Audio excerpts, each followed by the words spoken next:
Recording in progress. Good evening. It is Tuesday, April 21st, 2026. This is the regular meeting of the City Council of Louisville, Colorado. May I have a roll call, please? Mayor Pro Tem Hamilton. Here. Councilmember Cooperman. Here. Councilmember Fahey. Here. Councilmember Dickinson. Here. Councilmember Hefner. Here. Councilmember Kern. Mayor Lay. Here. Okay, if you join me as you're able to say the Pledge of Allegiance with us. Thanks. I pledge allegiance to the flag of the United States of America and to the republic for which it stands, one nation, under God, indivisible, with liberty and justice for all. Right, can I get a motion to approve the agenda? So moved. Second. All in favor? Aye. Any opposed? All right. The next item is public comments on items not on the agenda and items on the consent agenda. Do we have any folks who've signed up for public comment? Not yet. It looks like, don't know that we have one. No. All right.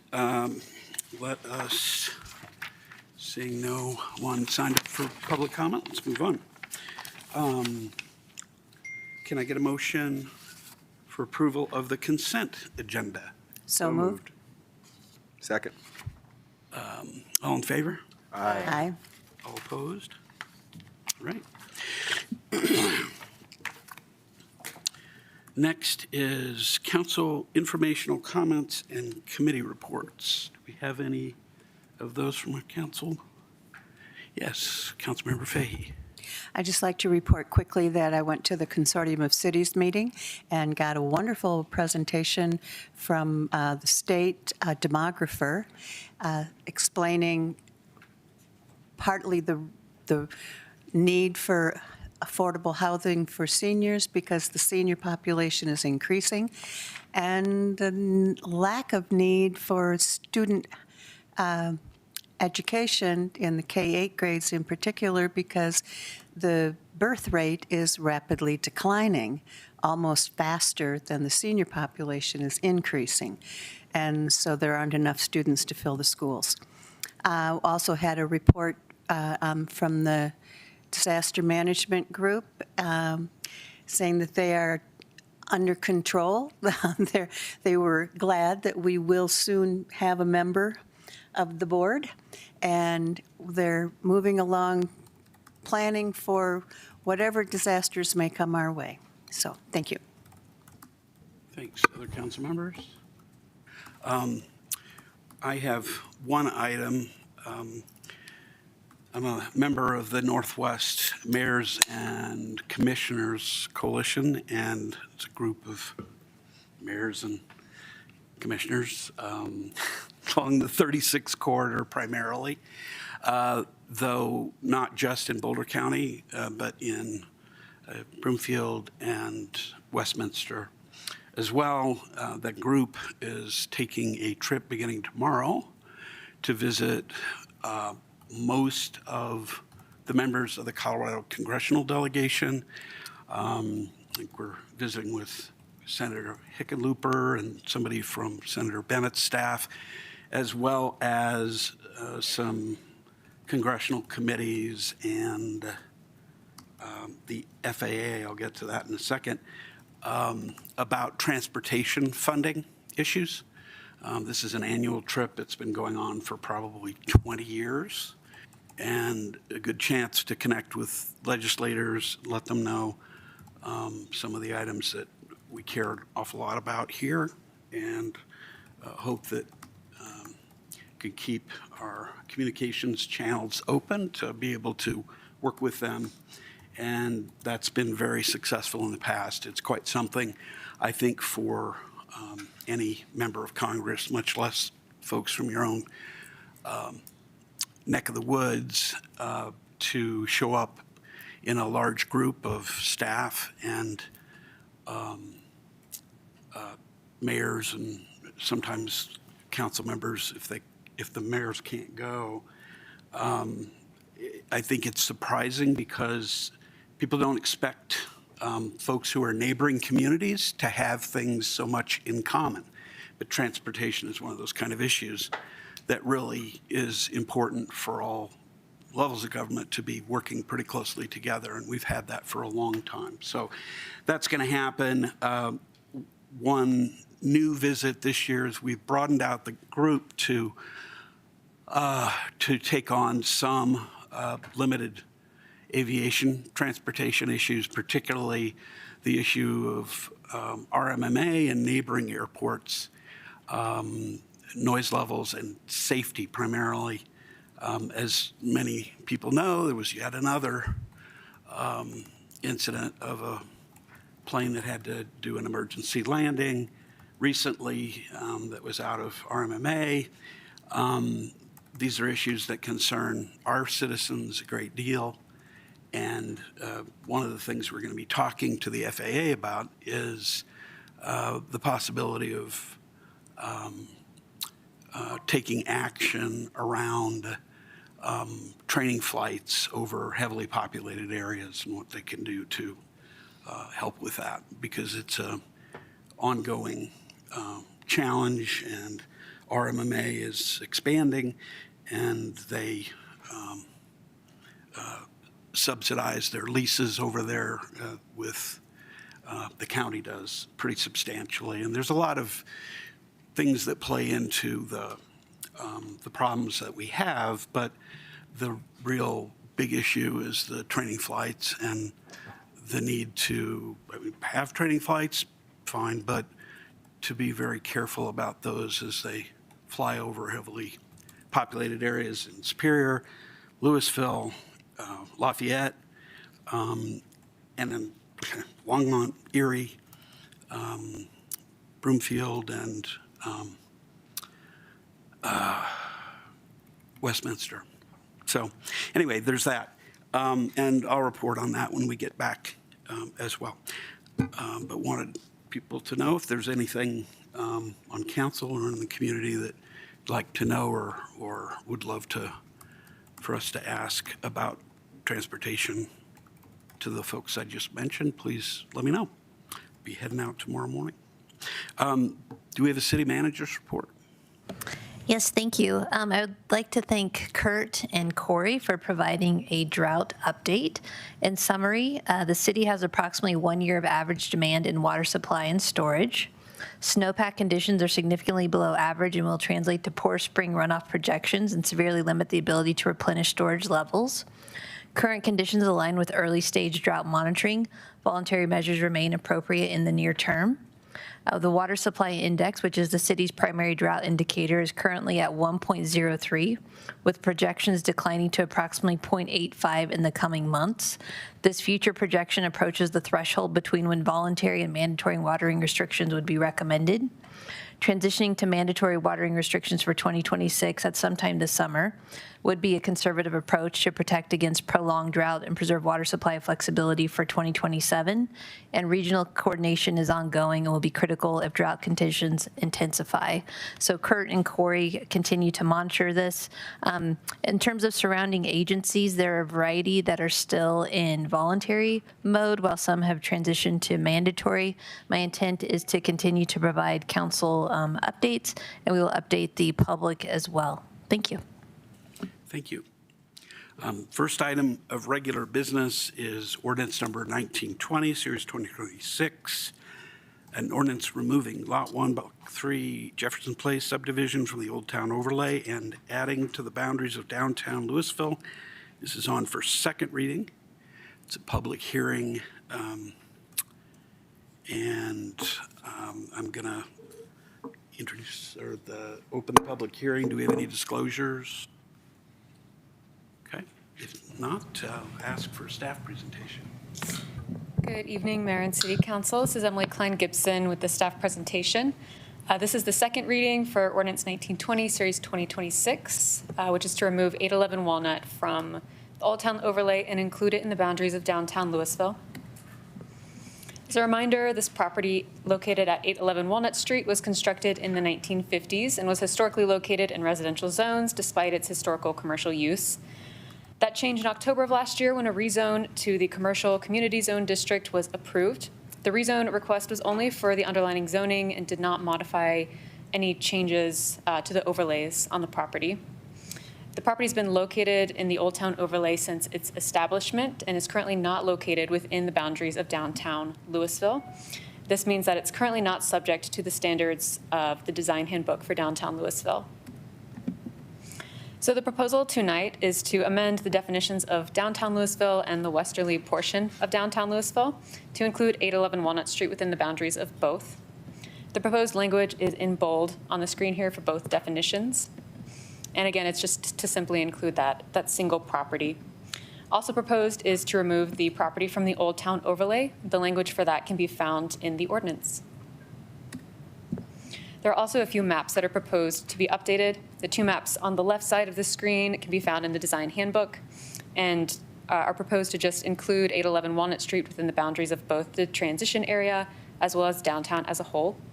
And then the image on the far right is a map of our Old Town overlay, and the arrow just points to the bump out where that 811 Walnut property would be removed. Staff find the proposal to be consistent with all adopted policies and allows the commercial building in the commercial downtown area to follow the same commercial design standards as all other buildings in the commercial downtown area. Staff also find that incorporating the property into the westerly portion of downtown does not have a significant impact on the total maximum floor areas that are established for that area. Planning Commission recommended approval as presented at a public hearing in March, and staff recommend approval of Ordinance 1920, Series 2026. This concludes the staff presentation. Happy to answer any questions. Thank you. Does council have any questions about this? All right. This is an ordinance, so we have 2 rounds of public comment. If people wish to say something around this, do we have any people signed up for public comment? No. All right. Then we come back to council. Any comments or questions from council? We'll go to a second round of public comment. See if anybody had anything they wanted to raise. Anybody? No? City clerk, any raised hands? Okay. All right. Any final comments or motion? I'd move we approve ordinance number 1920, Series 2026. Second. Okay. Discussion. The only thing I would say is adopt the findings in the staff report to support this. And are we ready to vote? Take a roll call, please. Mayor Pro Tem Hamilton, Yes. Councilmember Dickinson, Yes. Councilmember Cooperman, Yes. Councilmember Fahey, Yes. Mayor Lay, Yes. Councilmember Kern, Yes. Councilmember Hefner. Yes. Okay. Motion passes. Thank you very much. Move on to the next item, which is ordinance number 1922, Series 2026, an ordinance amending Title III of the Louisville Municipal Code to establish a business assistance program for small businesses and to change approval thresholds for business assistant program agreements. It's a first reading, and we'll set a public hearing tonight just for those who may not be familiar with first and second reading. A first reading is not a time when we're going to be doing any public hearing, so the public is not going to be asked for comment tonight. It's really a time to hear a presentation from staff, in this case, Manager Zarate in just a moment, and to offer up any amendments, questions, requests for additional information when we come back to the public hearing. So with that, Mayor, City Council, thanks for having me today. Again, Vanessa Sarte, Economic Vitality Manager, and I'm here today to talk about two proposed amendments to our overall business assistance program, which is the city's citywide business incentive program. As just some background, it's called the Business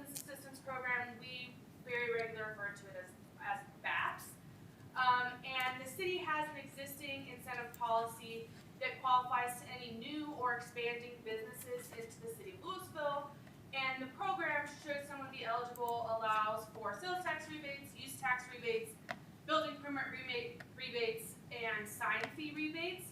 I believe it was in 2022, you added a vacancy bonus so that if someone is going in to a building that's been vacant for at least a year, they can get this additional bonus that's $1 per square foot up to $100,000. And then last year, we adopted a portion of this BAT program that we've labeled the Enhanced Assistance Program. So for those businesses that have a very specialized and expensive upfront cost, that they can get enhanced assistance for that very specialized software systems or what have you. All of the components of the BAP are rebate-based, with the exception of the vacancy bonus, but they are all. I think I had you on my mic. You're good. They are rebate-based, and so the business has to perform, and then should they perform, they get whatever the agreed-upon portion of the components back. The vacancy bonus is performance-based as well, and so it is paid out to the business at time of CO on the building once the business actually opens for business. But we work super closely within all of our components, but across other programs at the city as well. So the BAT program I administer through my economic development hat, but we work closely with that with our urban renewal programs as well as historic preservation to make sure that all of the programs that are available at the city level are working together and in alignment. In addition, we work super closely with counterparts across the region, state, and nationally to make sure that whatever programs we are offering can complement other programs that businesses can take advantage of, and that all of these programs are regularly evaluated to make sure they're still meeting goals and business needs. What we are proposing today has had a few previous discussions before. There was conversations in the March and the May 2025 EVC meetings surrounding some of the parameters of the small business portion of what we're talking about today. And on their December 2025 meeting, that is when EVC formally recommended that we take these amendments to the full city council for approval, hopefully. The first of the two amendments we are proposing today is a small business addition, so a small business amendment to the BAP program. And so it would still be for any new or expanding businesses within the city of Louisville that the total square footage of the business is less than 3,000 square feet, and that the operator or the business has no more than 5 locations. And this intent is to help fill some of these spaces with sales tax generating uses, so retail, restaurants, food and beverage.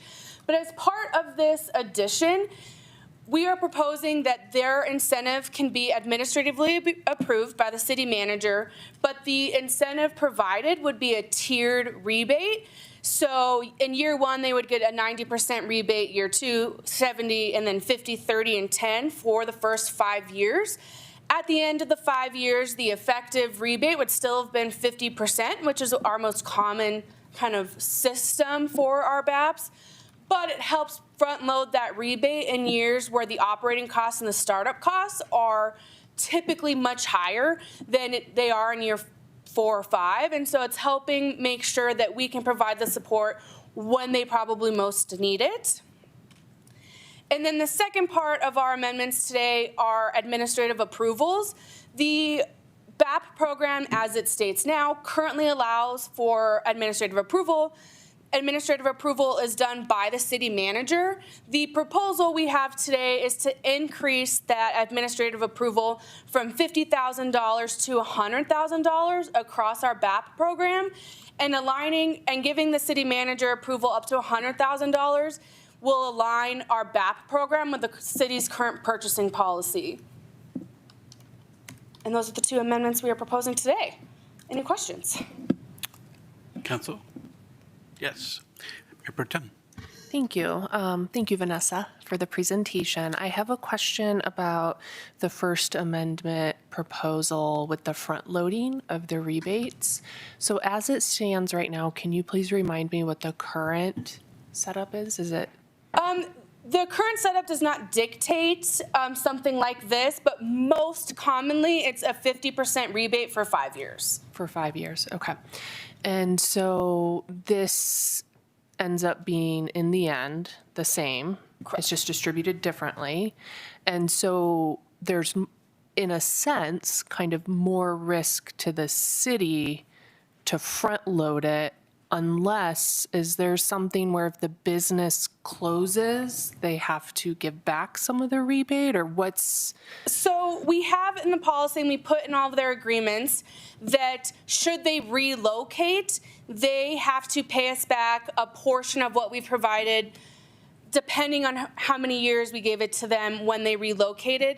If the business shuts down and just goes out of business, we don't currently have a mechanism to get anything back.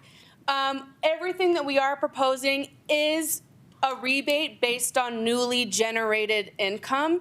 And so while in year one we might be rebating 90%, we get to retain 10% of that new income. And then at the term of the agreement, the city will retain all of the generated sales tax from that business. So it is all based off new money.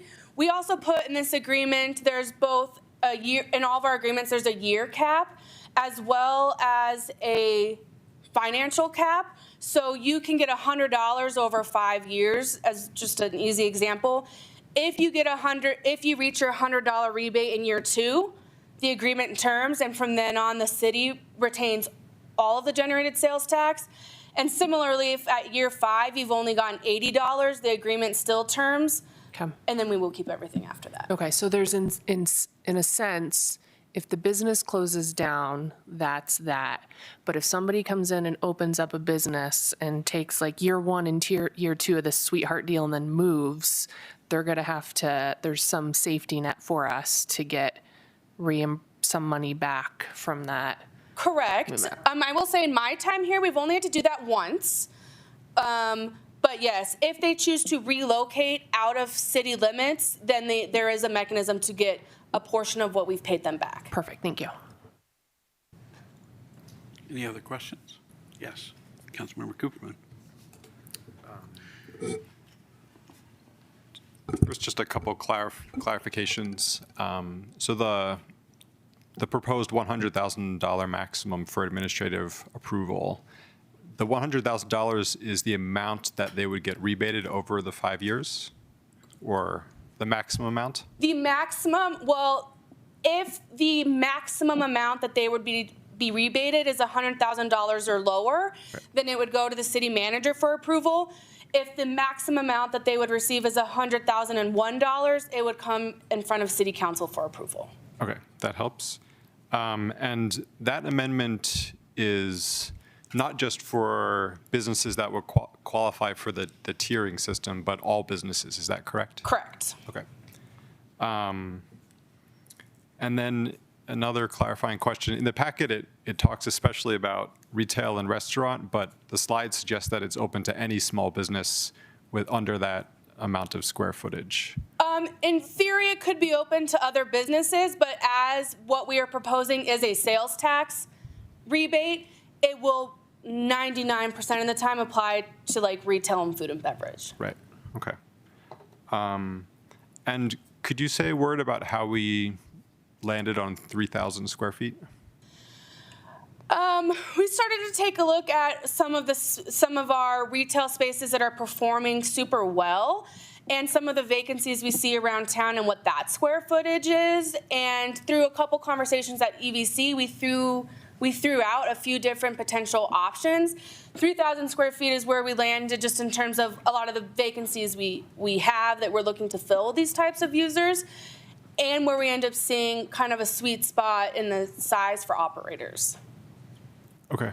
One more question. So a business is going to generate different amounts of sales tax over the first 5 years, right? So so I don't know if businesses typically generate less sales tax in their first year or more sales tax in their whichever year. So I'm just kind of wondering, like, how does that play into the calculation to do this tiering structure?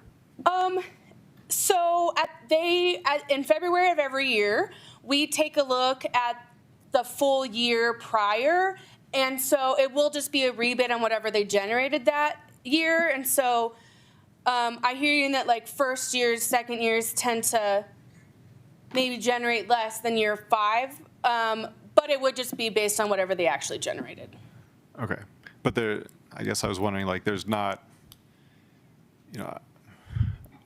some reason to, like, adjust the structure so that somehow I don't know, like, you could imagine that having a larger percentage later could actually maybe be beneficial in some way because they're generating more tax revenue, or I don't know. I'm just curious about that. Yeah, in our conversations with businesses, they understood some of what you're talking about too, that there might be lower generation in earlier years, but they would have valued a greater funding amount earlier on, just because you do have so many startup costs. Yeah. that extra money up front helps get you to year 2 and year 3. Right. Okay. Thank you very much. Councilmember Dickinson. Yeah, that question kind of helped with some of the things I was thinking. Do they have, so previously they would come and they would ask for a 50% rebate. They could ask for more, right? I think we've seen that. You could recommend more. I guess you could recommend less. I can't think of a time where anyone's asked for or you've recommended less. But in the same vein, could someone request, oh, just 50% all 5 years? I don't want this 90, 70, 30, you know what I'm saying? Yes, they could. Okay, so that could fix that, is what I'm understanding. If a business was not interested, they could ask for something different. So I think that's helpful. And I do think it is a nice option to have, like, first year's tough. It'd be great to have a big rebate. So I like this. And just clarification, apologize for my ignorance here, but we already have a program. This is an addition, and it's basically allowing this breakdown automatically for a small business, less than 3,000 square feet. It's approved administratively, but businesses that are 5,000 square feet, 8,000 square feet can still come for a BAP. This is in addition to our current program. Correct. Yeah, great. Thank you. Any other questions from council? Okay, any suggested amendments or information that you'd like to bring back the next time? All right, do we have a motion? So moved. I move to approve ordinance number 1922, Series 2026, pass on first reading and the public hearing to be set for Tuesday, May 5th, 2026 at 6 p.m. Second. All in favor? Aye. Any opposed? Okay. Our next item is discussion, direction, and action on the purchase of 101 South Taylor Avenue. It's a financial analysis piece. Going to ask for the staff report, which is going to come from our city manager. Sure. Good evening, Diana Langley, City Manager. We're here to present a financial analysis related to the purchase of 101 South Taylor Avenue. Just in summary, we received direction from council in March related to the purchase of 101 South Taylor Avenue. It was originally listed in January for about $14 million. In March, council authorized a purchase price of $13.25 million, and there were some timeframes in there related to the inspections, appraisal, public process period, the financing period. And with that, those key deadlines are, we have an inspection termination deadline of April 24th. So we can notify the seller prior to this Friday if we want to terminate the contract based upon the inspection information. We also have a public process deadline of June 3rd, in which we may notify the seller that we do not feel like it's in the best interest of the public to proceed, at which point we can terminate the contract at the city's sole discretion. We also have a certificate of participation financing deadline of July 3rd.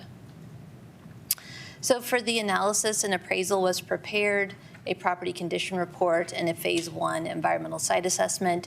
Those are privileged documents that cannot be shared with the public, but what we can say is through the property condition report, there were some maintenance items that were identified that have costs associated with them. And so we reviewed those estimates and provided council with a financial analysis. The financing mechanism for this project is certificates of participation, which is a form of lease purchase financing.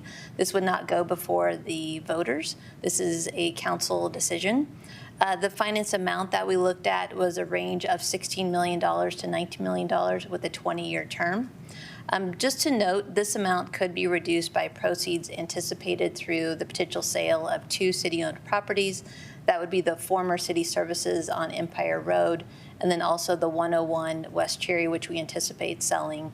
The 1501 Empire Road, if we sold that, the proceeds would be split between 50% for the utility fund, 25% for the capital fund, 25% for parks and open space. So it wouldn't all necessarily be available for bringing down the financed amount. And then the 101 West Cherry was paid through general fund reserves, and so it could be utilized for this. With the capital fund, the COP lease payment and annual capital maintenance costs would be estimated to be between $1.75 million to $2 million annually. That would come out of the capital fund. And the annual payment amounts to roughly 20% of the capital fund's annual revenues. The next 2 slides are models that were prepared by Finance Director Bailey. This is the capital fund as it stands today with the current programmed projects. You can see that overall we maintain a positive fund balance. He also modeled the capital fund taking into account the payment for 101 South Taylor Avenue, and he also added a 15% contingency for those projects that are currently programmed into the capital fund. As council has seen over the last few months, as we have taken contracts to bid and then we receive the bids, oftentimes those are coming in higher than what's budgeted, and so he added a contingency in there. What this shows is that over time, our capital fund goes into a deficit position. This would require that approximately $2.5 million in capital projects would need to be removed in future years to keep the capital fund from being in a deficit position, and no new projects could be added unless additional projects were removed.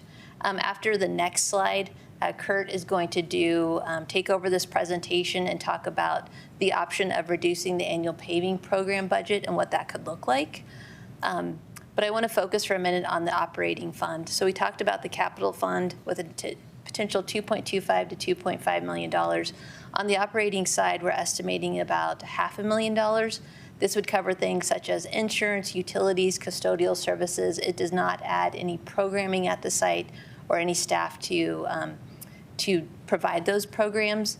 There could be some corresponding revenues that come with that, but we would be initially starting with a $500,000 impact to the operating fund. That can be counterbalanced to somewhat with the current lease space and storage rental space, in which we're paying approximately $100,000 annually. The current operating budget does not have the capacity to absorb these costs.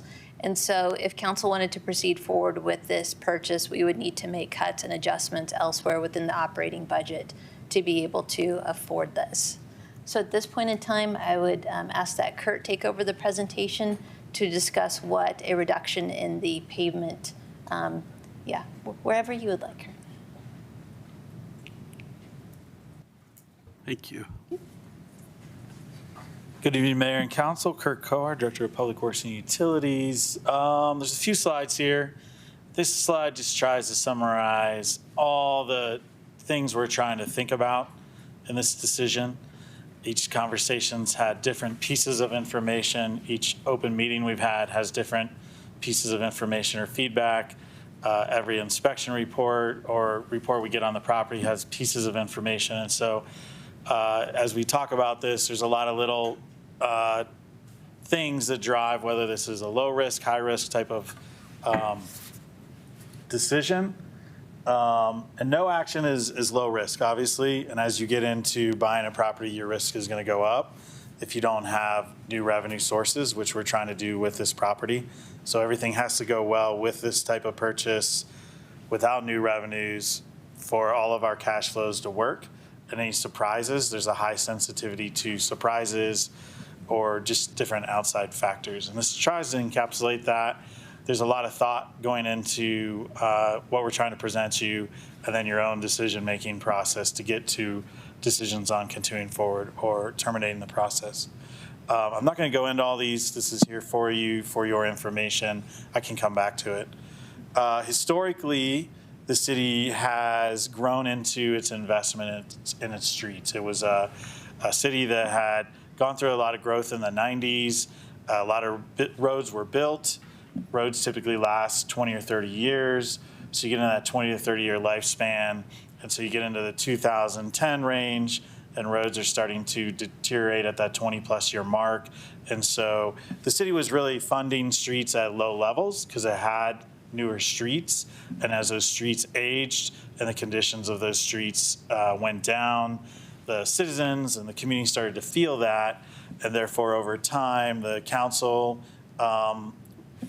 took that input, and then also at the same time, in partnership with the engineering department, we started doing assessments every 3 years where we have the roads scanned, and then we get like an independent audit of a pavement condition index. So in 2015, we started that independent audit every 3 years, and our first official independent audit was a score of 64. Most communities are going to shoot for a 70 or higher. The council at that time chose to target a 75 for our network score, so that averages out the score of all the streets, and then also have a policy that no street would go below 35.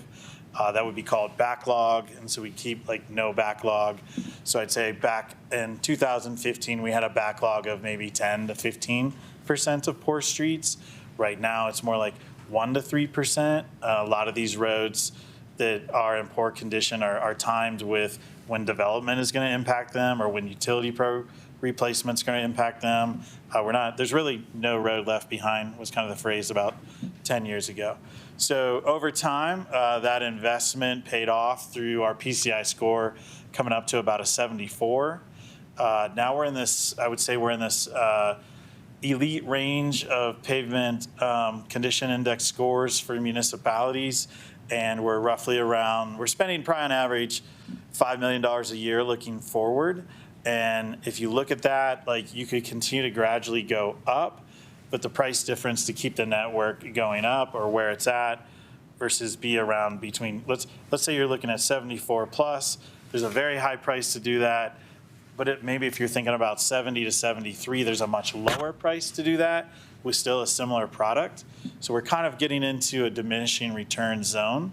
But you can see in this slide our historical investment and how we've come up and how we've kind of leveled off on our ability to move that number up, even though we're putting a lot of money into it.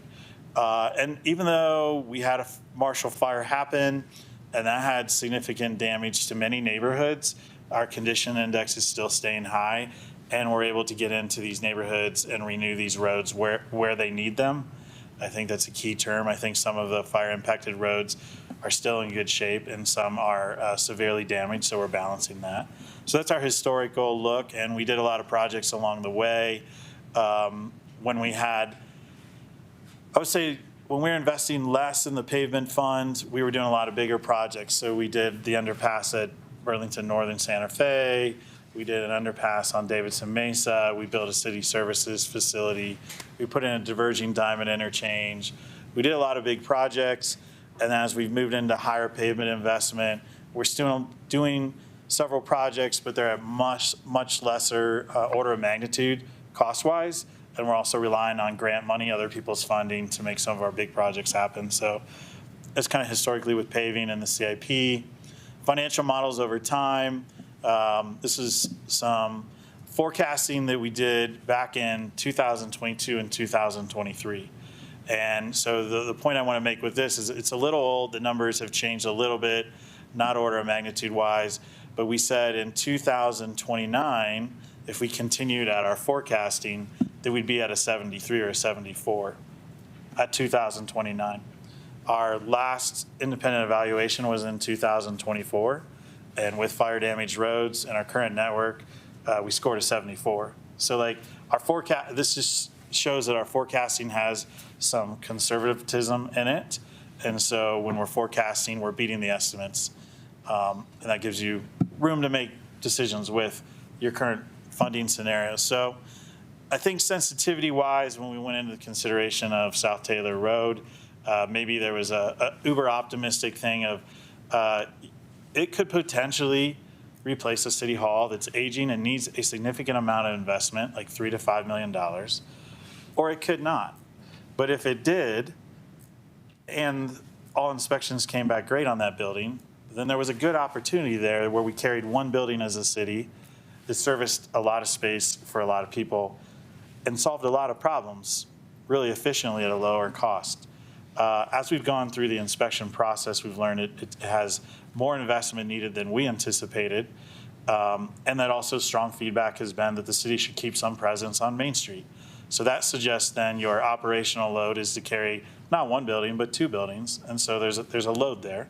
And so then you need to start thinking about that as you look at your sensitivity on your decision. So in the general fund, overall challenge question tonight is, the feedback we received desires additional planning to take place before the city does any major moves. Some portion of the city should stay downtown. So 2 buildings right now, 2 burdens. Pavement budget can provide savings up to $2 million per year. Staff recommends a network PCI greater than 70. Right now we're at a 74. So that's going into the general fund.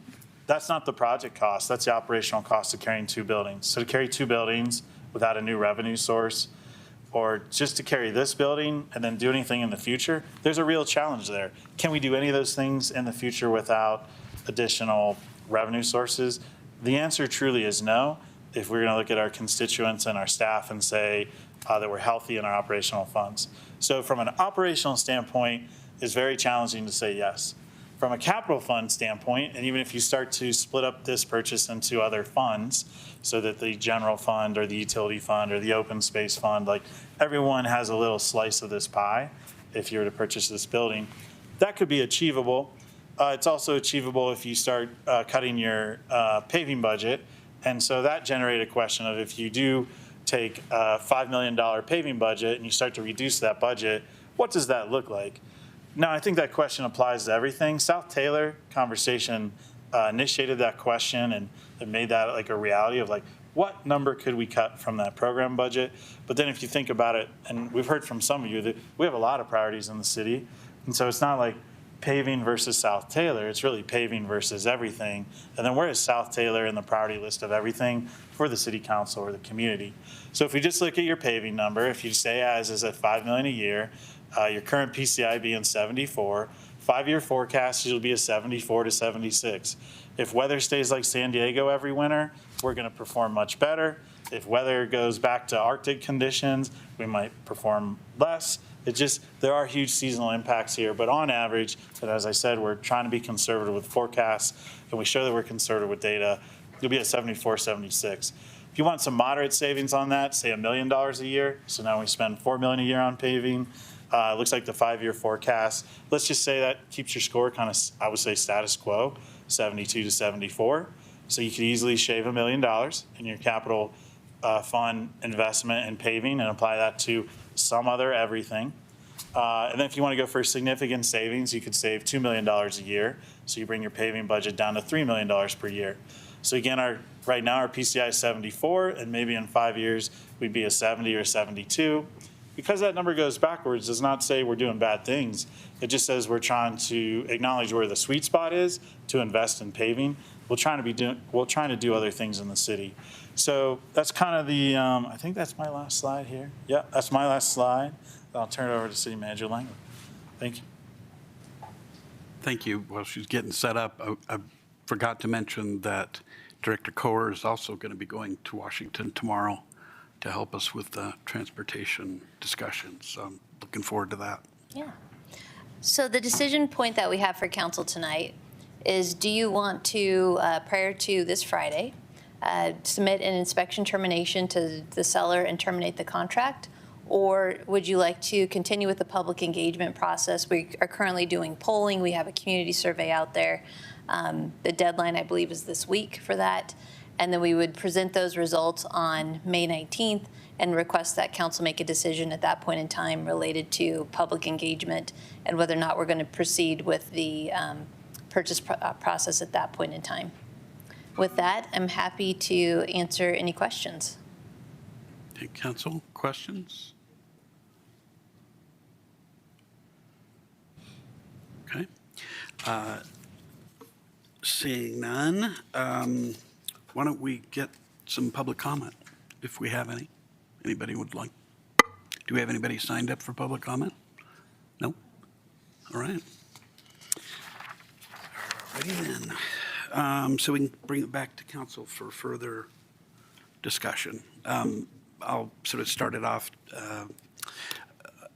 first, just a kind of reminder.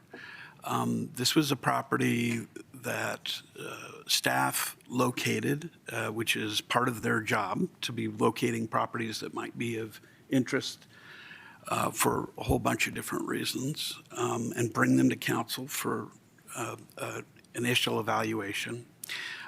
Council, because it's a property issue, that's one of those items that often, almost always, will go to executive session first for discussion about strategy relating to how to treat that property. I think for good reasons that were supported by the unanimous council, we entered into a buy-sell agreement. I think a lot of people thought, whoa, do we just buy that piece of property? And the answer is not quite. It's a way to kind of be able to look at that piece of property a bit more carefully. It certainly resolved or could resolve a certain number of problems or challenges we were facing. One of those challenges is space. And we still, no matter what we do, we've got to account for space issues. We have staff that are, particularly in this building, just jammed up tightly and in an old building. And we need to think about making sure that we've got enough room for our staff.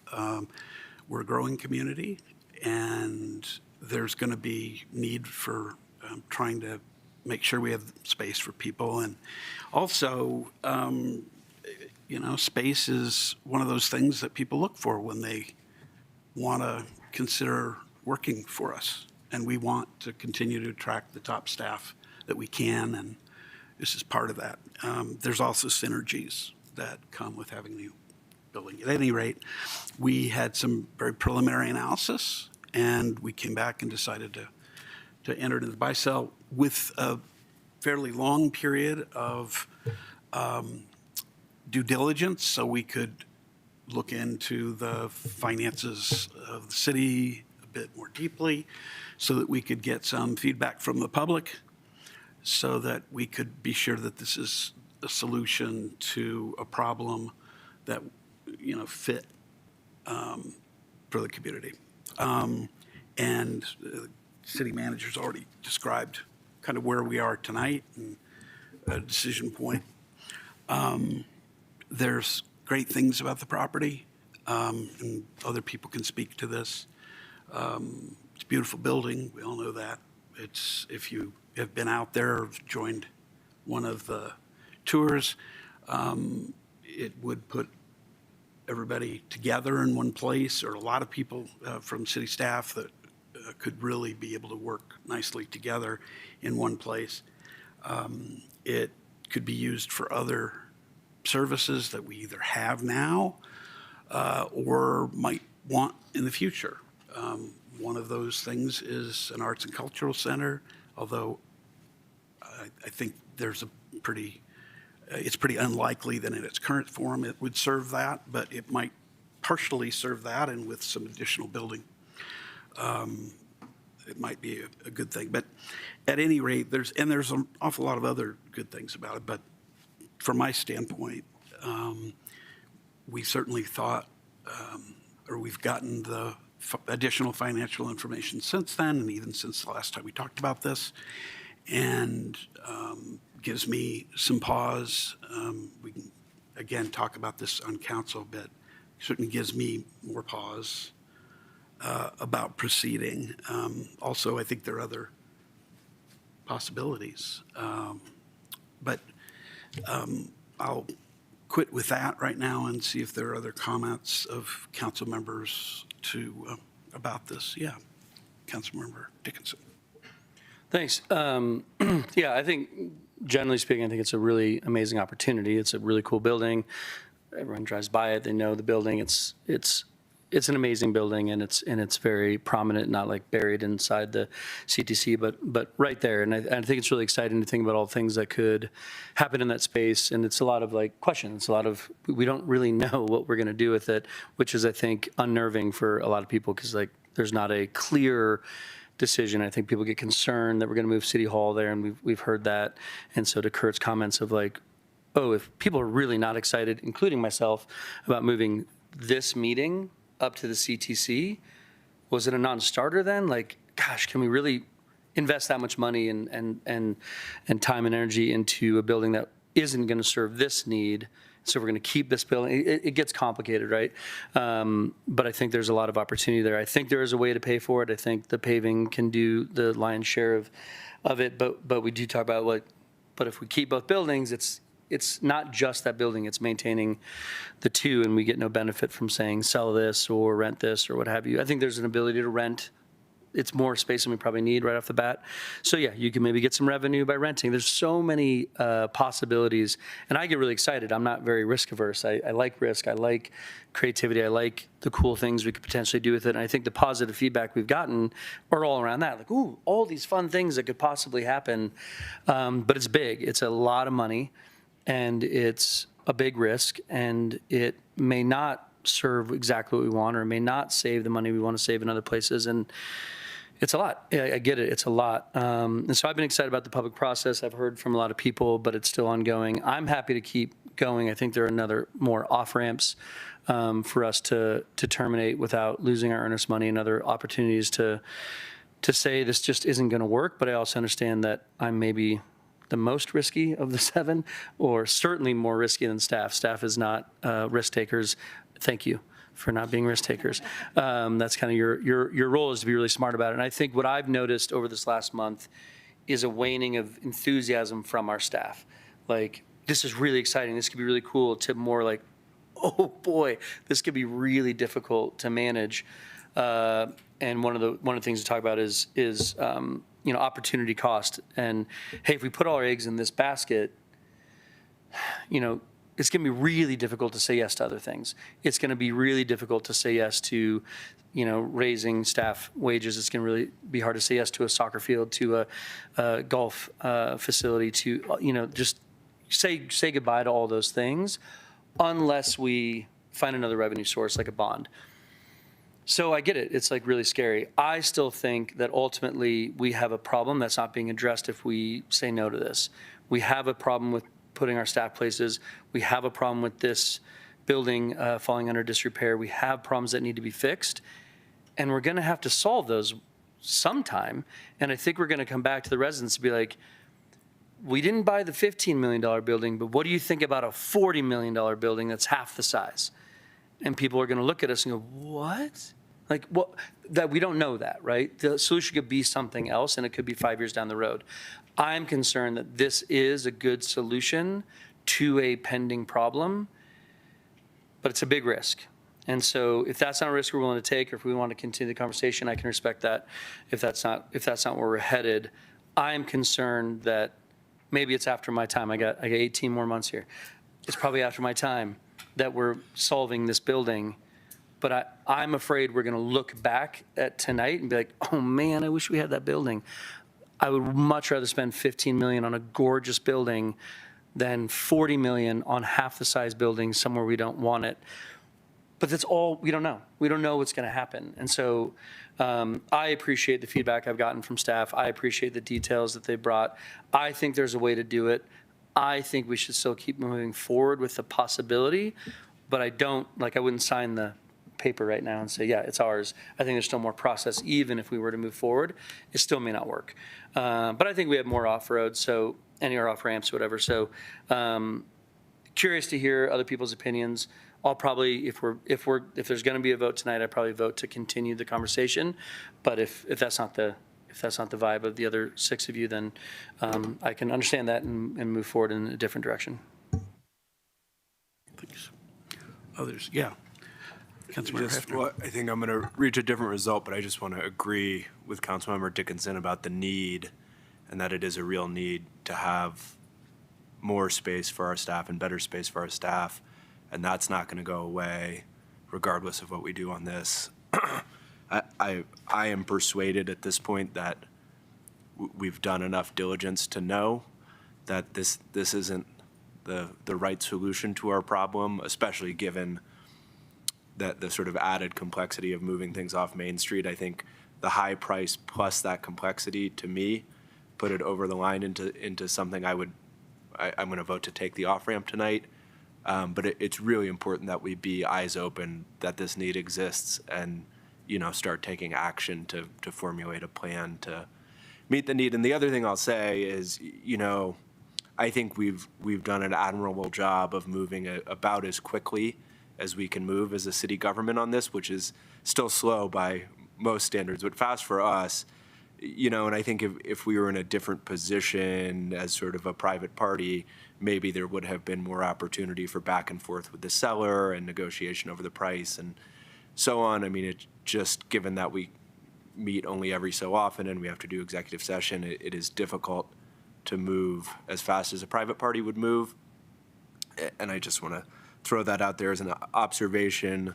And then I guess finally I'll say, it's important for me to acknowledge that we've done all of this correctly. Like we were fortunate to have our staff, our city manager and others bring to us a great opportunity. We took a hard look at the opportunity. We've done our research, we've done our diligence, we've done the financial analysis. And I think that's to all of our credit, even if the answer is no. Others? Yes, Councilmember Kern. Thank you. I think that Councilmember Hefner stated it really well, and both he and Councilmember Dickinson made a good point that we do have a need. There's quite a different. There are a lot of ways that we can solve it. Right, we're hearing from community members now. I just wanted to say, as a note to doing it the right way, I think the public process that we have, given that we've got new information today before us and we're presenting to the community, it changes things. But I think that we did it correctly. We asked everybody, or started the process of asking people. I appreciated having the opportunity to come out. Was that 2 weeks ago Saturday, meet with a lot of residents, talk to people, heard a variety of opinions, actually. So ran the gamut from agreeing with you, risk is great, do it today, to, I can't believe you would move City Hall. We heard all of it. And I think given the mixed feelings on the location of the building, the fact that it's probably double the size of what we even could possibly realistically use, and most concernably, though, the additional cost of what the building is going to need for us and where our budget is. I am like staff, thank God, actually. I am risk averse. So I am a total fiscal conservative, and I think that for me, I think that is an attribute that a lot of the constituents who have voted for me appreciate, is that that I'm a little bit more spendthrift with their money. And I feel that this puts the community at too high of a risk on future projects that a lot of community members want, from decarbonization programs to library expansions to rec center to very much needed senior service expansions. Ball fields, which are actually Caleb Dickinson's thing, or mixed use fields. It would be a shame for us to not be able to provide a lot of what the community asks for on a regular basis, because we did this.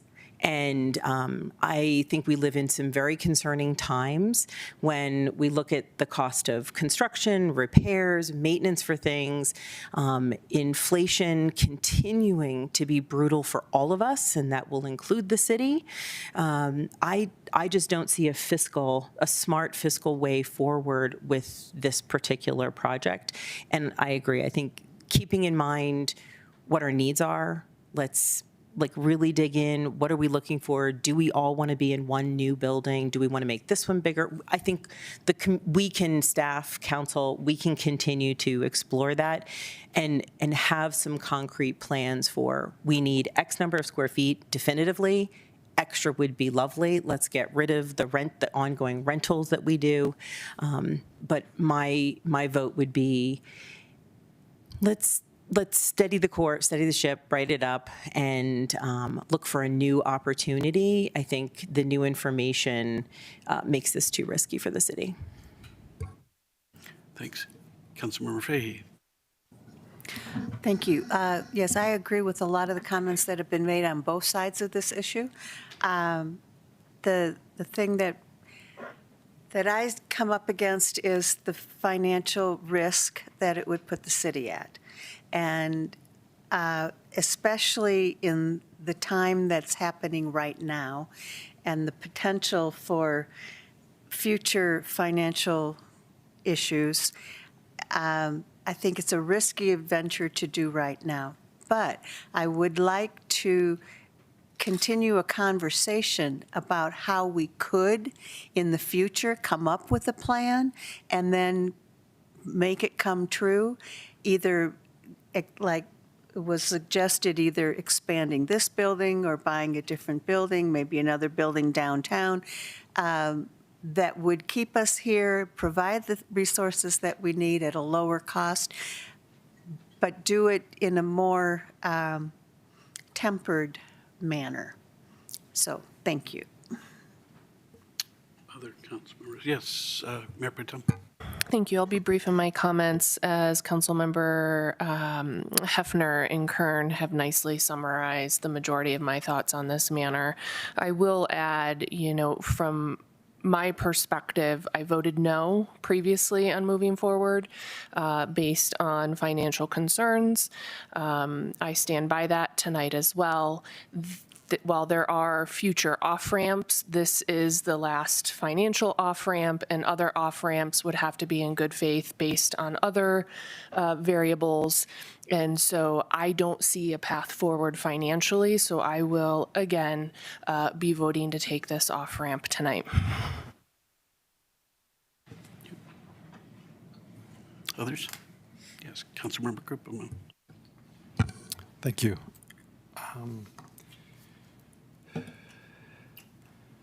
I guess I wanted to just put forth sort of a different way to think about this decision.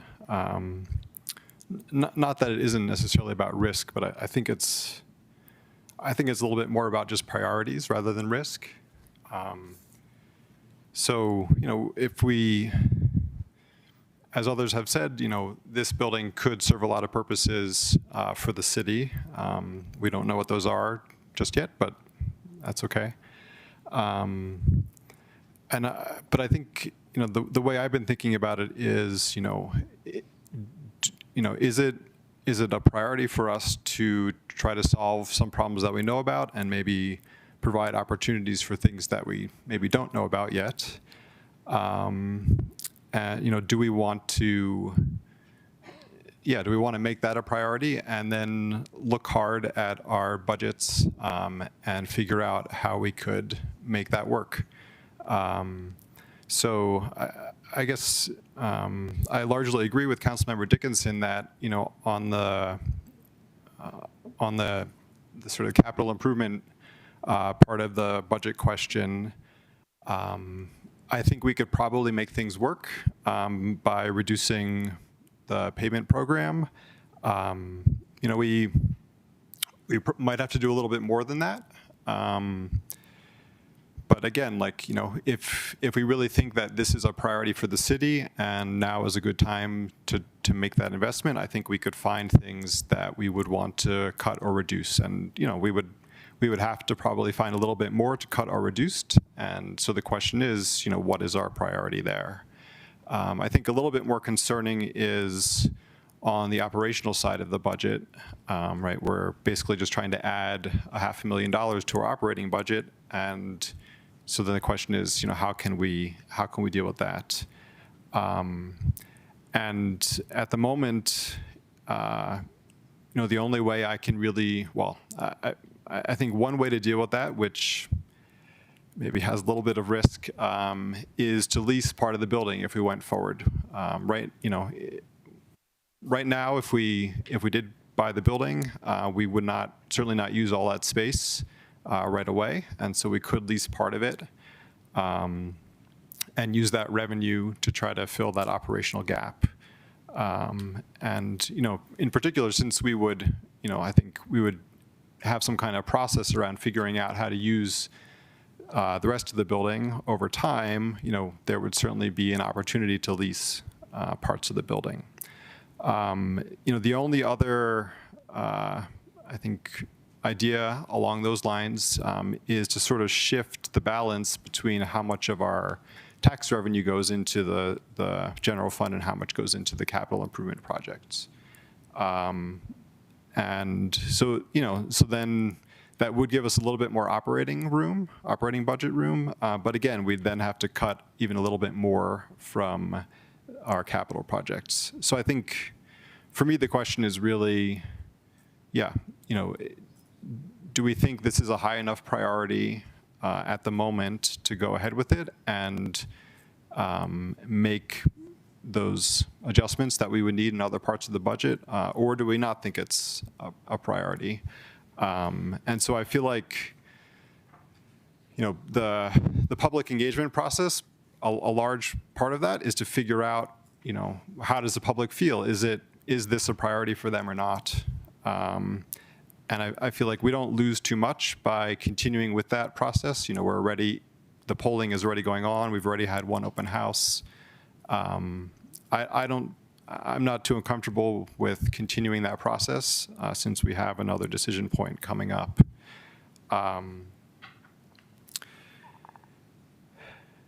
So I don't know. That's mostly how I feel about it at the moment. For me personally, at the moment, I'm not sure that I'm willing to make this building a priority above some of those other programs and things that we might do in the future. But getting the input from the public would help me to make that decision. So that's where I stand right now. I'd like to make just a couple of observations and then a motion.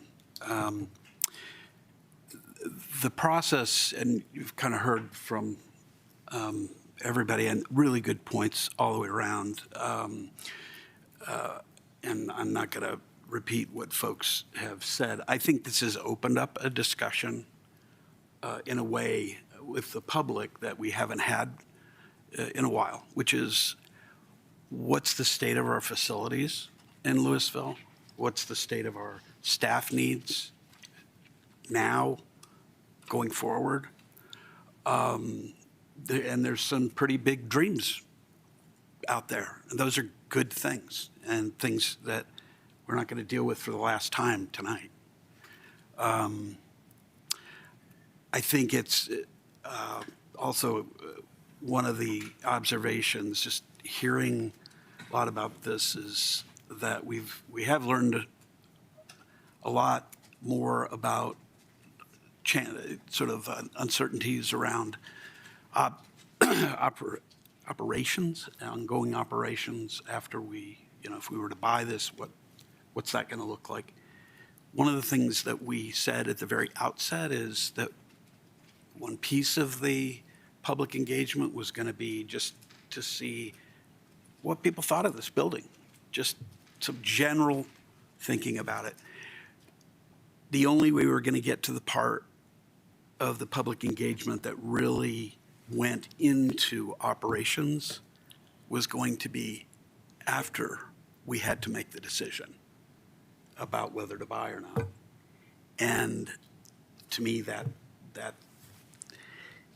was always kind of a difficult thing to get my mind around, because there's, as I said, a lot of dreams and a lot of thoughts about what this building could be used for, and we're not going to be able to get to that point. So the financial piece, I think others have discussed that, and so I'm not going to go further into that. I do, and I'm happy to know that the council is really interested in attacking the problem short-term of space, which, as Councilmember Dickinson said, is there even if we don't proceed. And so we're going to probably do a staffing evaluation. That's something the city manager's already talked about doing. We're going to do a facilities plan, taking an inventory of all the facilities we have, what their condition is, what the opportunities and challenges there are, some of the things that we might want to do, and whether, what are the options for dealing with those. And those are going to make a future decision on another building perhaps, or another opportunity, a lot easier for this council to make, because we can have that framework and then attack the problem. This was an opportunity that we got, and Councilmember Hefner said it well about what the staff did, which was exactly what they should do. And I think we're doing what we need to do to make sure that the public understands what we're facing. So with that, I'm going to move to authorize the city manager to submit an inspection termination to the seller and terminate the contract prior to April 14th, 24th. Yes. I just want to note that the mayor is the one that signs the documents associated with this. So you would be signing the inspection termination. Okay. Second.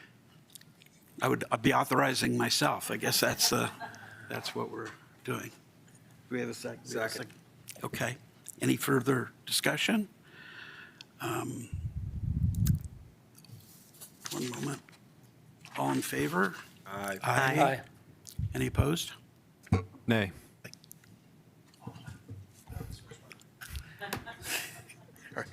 Thanks. The next item is the grain elevator 540 County Road, resolution number 38, series 2026, a resolution approving the First Amendment to the Louisville Mill Site redevelopment plan unit development and a special review use for an outdoor eating establishment and food court. Do we have any disclosures? Yes, Councilmember. Yeah, I'll need to recuse myself from this conversation and the next one on short-term rentals. I have conflict of interest on both. So if you just want to, I won't come back to recuse myself on the next one. So if you want to enter it into the record, if you so choose, that I've also recused myself from the next item. But I'll be gone for the rest of the night. Is that? Yes, that's sufficient. Okay, Great, good. thank you. Right. We'll wait for Councilmember Dickinson to excuse himself and leave the room.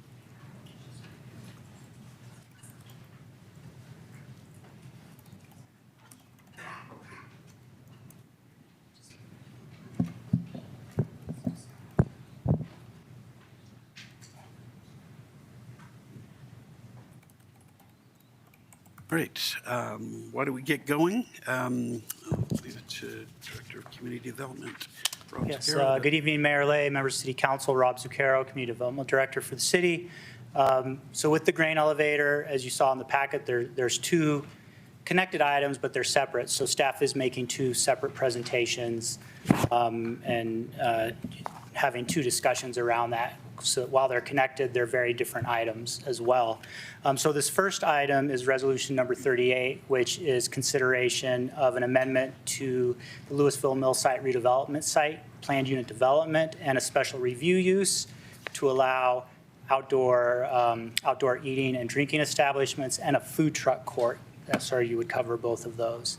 So I'm going to spend a little time on the background of the property. As I think most of you are aware, the city's been involved on this property for around 15 years, along with members of the community, to preserve this. This is a very unique property, and you'll hear more about that in the Historic Preservation Grant, which is the next item.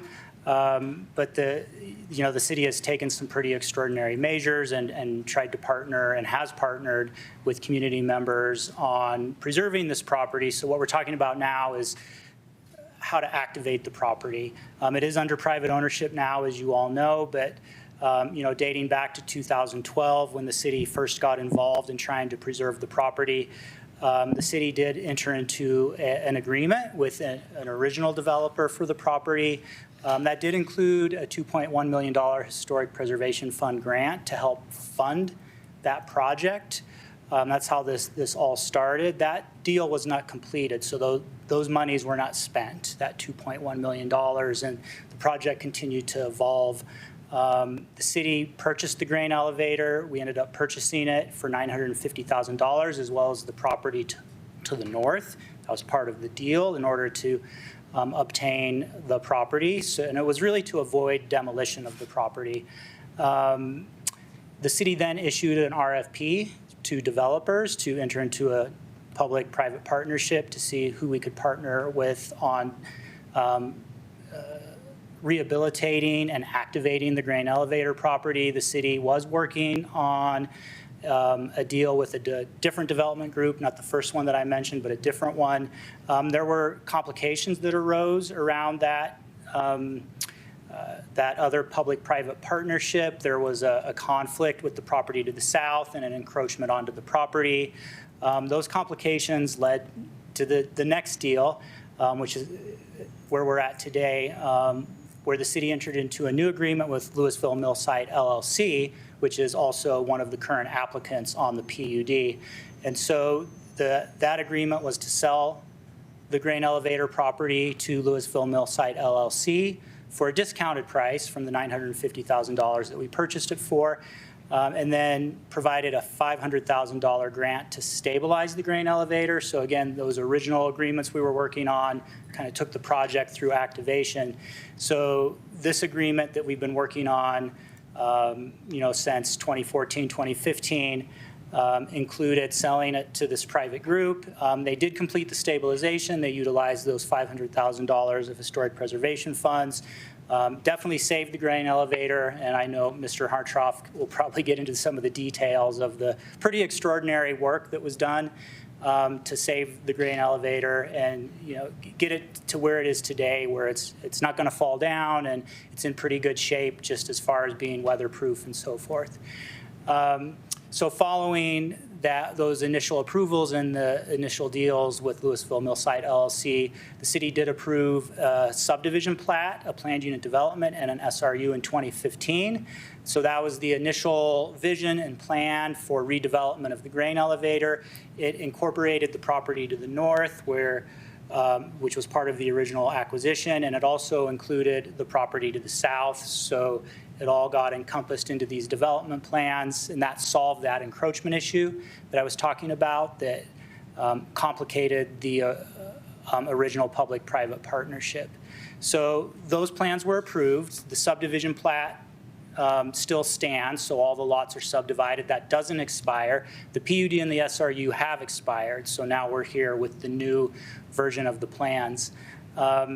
The subdivision plat did establish a no-build area or conservation easement, which is the blue area on the map here. So the intent of that is to maintain view corridors to the historic building. So that's part of this consideration as well, and I'll get into more detail on that, but that is established through the subdivision plat.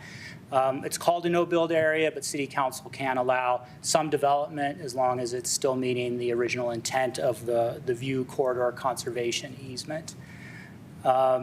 Those original approvals did allow an outdoor dining area, activation of that front part of the property. And then the Historic Preservation Commission approved all of the work back then. They've also approved the current plans as well. That's been through the HPC process for their approval of an alteration certificate. So they review all of the historic preservation and rehabilitation work, and they've signed off on that. That also includes the building addition that I'll talk about, and they have signed off on that as well. So through all of these years, the city has invested, and the Urban Renewal Authority have invested quite a bit in this project. It's about $1.485 million of public funding to date to support the project. So these are the original plans. Again, those are expired. So it dealt with all three properties, grain elevator and the properties to the north and the south. The proposal before you this evening is more limited. It touches all of the properties, but it's really limited to the grain elevator property and the parcel in front of the grain elevator property. The properties to the north and south include some improvements for parking and drive aisles. This project also encroaches back into the BNSF right-of-way. There is a lease that allows that to happen, so that's all incorporated into this as well. So you can see the proposal, again, is to complete the rehabilitation and activate the grain elevator property with a drinking establishment, a bar, and then add a food truck court and an outdoor gathering space in the front parcel. And then you can see where there's additional parking that would be developed on the north and south sides. There also includes some parking on the east side of the property, which is adjacent to the railroad. The food truck court would have designated food truck pads, which is part of our food truck court ordinance. So we allow food trucks around the city, but we have a special provision. We've actually never utilized it where you can establish a food truck court, and I'll go into some of the details about that SRU. So here's the development plans with the layout of the activity area in the front, the building addition. The building elevations on the top are on the top left and the top right, and the bottom left, you can see that building addition off the back. So with historic properties, you do want building additions to be subordinate and not very noticeable. So they've done a good job designing around that so the grain elevator still stands on its own here. So more information on the special review use. So again, within this zone district, anytime you have outdoor dining, we require what's called a special review use or a conditional use. So that's a discretionary consideration for City Council. There are additional criteria, and the idea is that there could be some externalities with those uses, so we can have additional regulations through that SRU, which we can talk about in more detail. But those often, because this is outdoor use of a property, they often relate to lighting or noise or hours of operations to try to mitigate any potential external impacts. So the SRU, as proposed for you this evening, would limit use of the outdoor area from 8 a.m. to midnight. It would limit any outdoor amplified music to 9 p.m. Sunday through Thursday and 10 p.m. on Friday and Saturday. So you can see in the bottom right-hand corner of that outdoor use area, there is a small stage. There are a lot of outdoor decorative lights. So within your plan set, there's a very detailed lighting plan with all of the light fixture types and illumination. So the proposal is the decorative lights and stage lights would be turned off after business hours. They would be able to maintain safety lights, pedestrian lights that would be needed for safety, but those other lights would have to be turned off. There's a request to allow temporary structures such as tents up to 60 days a year for different events. And then within the food truck portion of it, they would be required to have dedicated electrical service, so those food trucks aren't running generators, for example, and there's more food truck provisions in the proposal. So the analysis, there's a pretty extensive analysis in the staff memo. This is zoned commercial business. It's located within the commercial core transition area of downtown. So I have a list here of all of the applicable regulations that we reviewed it against. The design handbook for downtown is one of the major ones, parking as well, the zoning district, of course, the conservation easement, the special reviews criteria, and then we have the PUD criteria, which we have an appendix to the staff report that outlines each of those. I won't go into the detail. There's a lot of detail in the staff report. We did pull out what we thought were the most relevant design handbook standards and guidelines. We do find it's in compliance with the applicable standards within those regulations. Namely, it's going to activate the area of this area of downtown with pedestrian focus and amenities. There's a lot of discussion in the handbook that promotes this type of outdoor activity.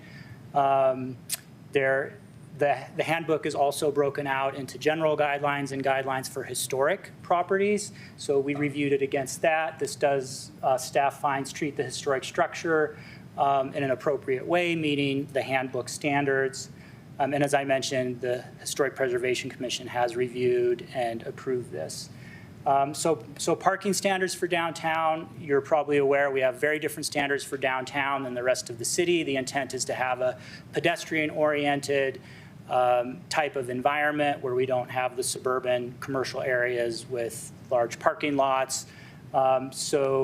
It's a very different calculation, and we also exempt the first 500 square feet, the first 999 square feet of new building area. Really, when you apply those standards to this development, they wouldn't have to add additional parking per the base standards, but they are proposing to add 23 new spaces throughout the site as part of the development. Now, the downtown parking standards don't require additional parking, but through the SRU approval process, we often look at parking. That could be an external impact, but we don't have a calculation for it. So based on staff's review of this, we do think this is a good balance of additional parking for the downtown area. There is also bicycle parking provided, EV parking to meet our standards within our code. It's also adjacent to quite a bit of public parking. The Lucky Pie Sweet Cow public parking lot is just kitty corner to this property, and there's on-street parking as well to help support the development.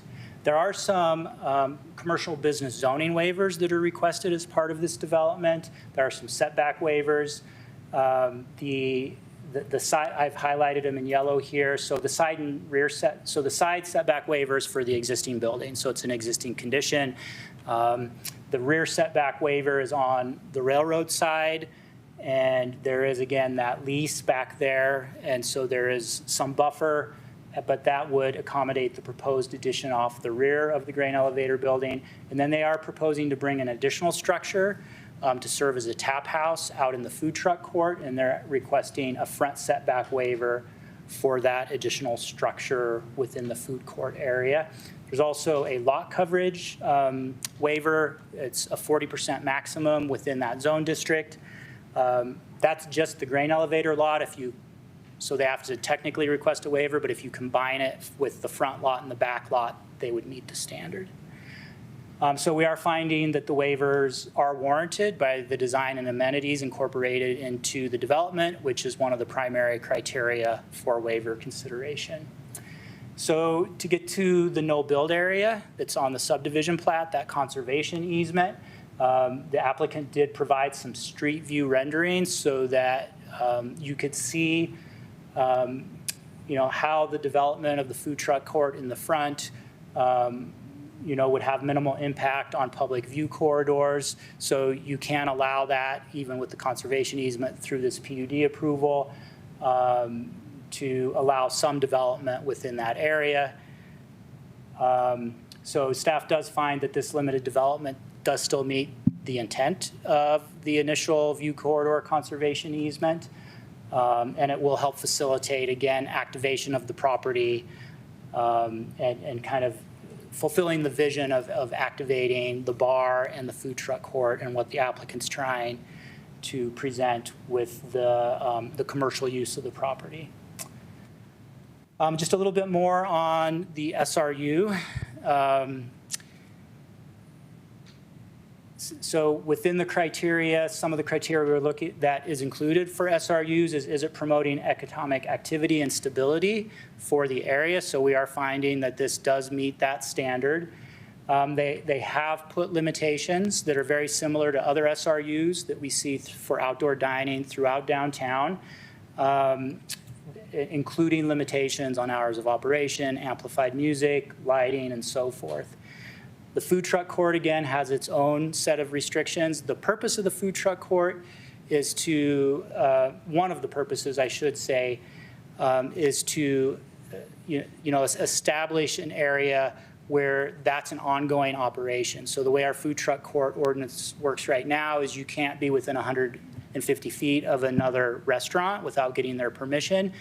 This allows a permanent use without having to constantly get that permission with all restaurants within that radius. They are not within a radius of 150 feet of any restaurants currently, but if another restaurant were to move in, this allows them to continue operations for the food court part of the proposal. Again, there would be designated vendor pads with electrical connections. Food trucks typically aren't allowed to have amplified music, so again, joining this as a food truck court does allow that opportunity. There are some minimum setbacks in our ordinance from residential areas. These does meet those standards for the vendor paths. And there are landscaping standards as well, which this meets for food truck courts. Again, the PUD analysis is in an appendix to the staff report. We do find it meets the applicable PUD criteria. The Planning Commission reviewed this on November 13th of last year. They recommended approval with a couple of conditions, which have been met before the city council hearing, so those are taken care of before this evening. And so we are recommending approval of Resolution 38 to approve the new site development plan for the grain elevator property and the SRU requests. And I'd be happy to answer any questions. Thank you. It's an incredibly complicated effort from staff standpoint and from the applicant. Is there an applicant presentation too? Yes, I believe so. Yes. Okay. Why don't we can take questions for staff initially, if there are any questions. Yes, Councilmember Fahey and then Councilmember Cooperman. Thank you. Yes, I just have a question on the outdoor music. So I know it's right in between the street fair and the community park concerts and has the Sweet Cow music across the street. So how is that all regulated? I mean, who can have the volume how high? Yeah, so we don't have any regulations in this proposal for the volume of the music or when they could have music other than the proposed hours of operation. So I think, oftentimes when there is a street fair, I do believe that, some of the businesses, even after street fair, may have music and so forth. And so they kind of build off of that as well.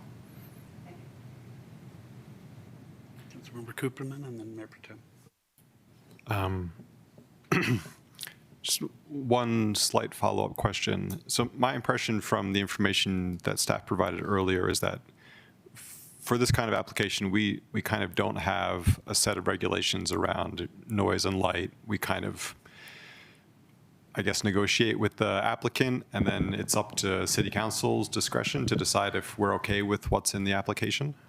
Yeah, I think on noise, we really don't have any standard regulations. It does get negotiated through the SRU process, which, some properties are closer to residential areas than others, and so maybe they would have more restrictions than others when you look at the commercial core downtown. So it may be appropriate to have custom, and that's kind of the purpose of an SRU. One of the purposes of an SRU is to find custom standards based on the context of where they're located. Lighting, we can have additional lighting standards through the SRU, but we do have core basic lighting standards within our other regulations. So at a minimum, they have to meet those. And then additional lighting requirements could be brought forward through the SRU. Okay. The locations for the food trucks, are they within the no-build zone? Yes, some of them are. Some of them are. And so, of course, the food trucks would only be there temporarily, but does that sort of negate any issues with the food trucks blocking views?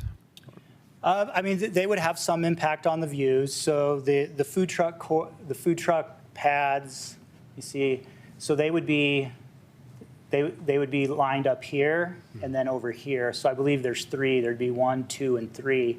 So from this view corridor, there could be some impact from, from the northwest, from the west and the southwest. They wouldn't have as much impact. Right. But the fact that they're sort of temporary, does that mean they don't really apply, or maybe the Yeah, I think that's, subjective to interpretation. Whether they're, them coming in and out has a substantial impact. Right. Okay. And just one little question: the setback to the railroad side, is that just kind of a fairly standard setback, or is there anything different because it abuts the railway? No, this would just be the standard zoning setback. There's no special railroad setback. Okay, thank you.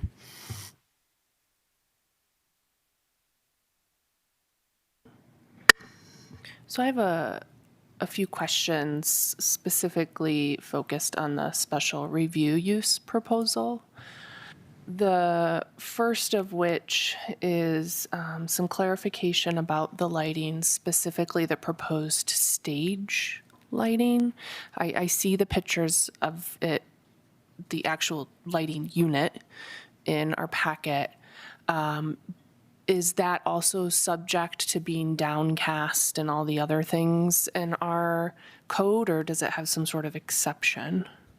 Because it's stage. Yeah, so I think that as stage lighting, I think they're proposing to have some more flexibility on that. It's been a while since I've looked at that actual fixture, so I think we could ask the applicant when they do their presentation, or give me time to pull up the fixture and I could comment more clearly on that fixture and its orientation. Okay, and I mean, I use that fixture as an example, but just in general, the lighting associated with this stage, I'm curious what that will look like. My other question on the special review use is regarding the amplified music. So I'm thinking to myself, what are other businesses in the area and the special review use that they had for their outdoor dining? The closest thing I can think of is Crystal Springs, which is right next to some neighborhoods. So can you please remind us if they're allowed to have amplified music? Yes, I have some notes on that if you can give me a minute to pull. Yes, please.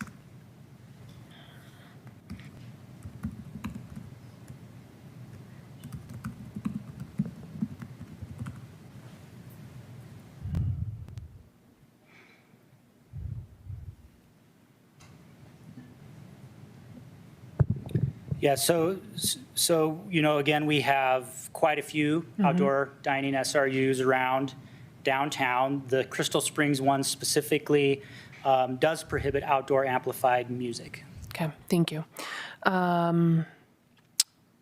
2 more questions. One is the temporary structures and tents that would be permitted 60 days within any 6-month period. We have special event permits, correct? And would special event permits or some other sort of temporary permit that currently exists allow for tents and also allow for amplified music through the special process rather than an SRU? Yeah, so our special event permits are primarily in public spaces, the ones that you're probably thinking of. We have a couple of different types of special event permits. Within the zoning code, we do have temporary use permits that can also include special events on private property of certain types.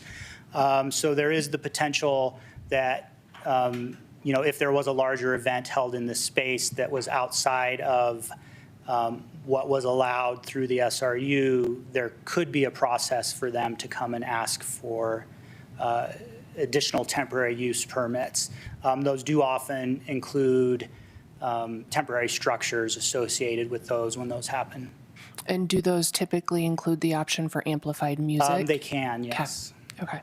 And then my last question at the moment is, from staff and city perspective, can you tell us what public engagement has been completed. Yeah, and let me relation- go back to the amplified music Oh, yeah, question. please do. I do think for example, if the SRU prohibited, so temporary use permits are often administrative. And so I think if the SRU prohibited amplified music, I don't know that there's a way for staff to administratively go against the SRU and allow amplified music without having to come to council to consider that temporary use permit.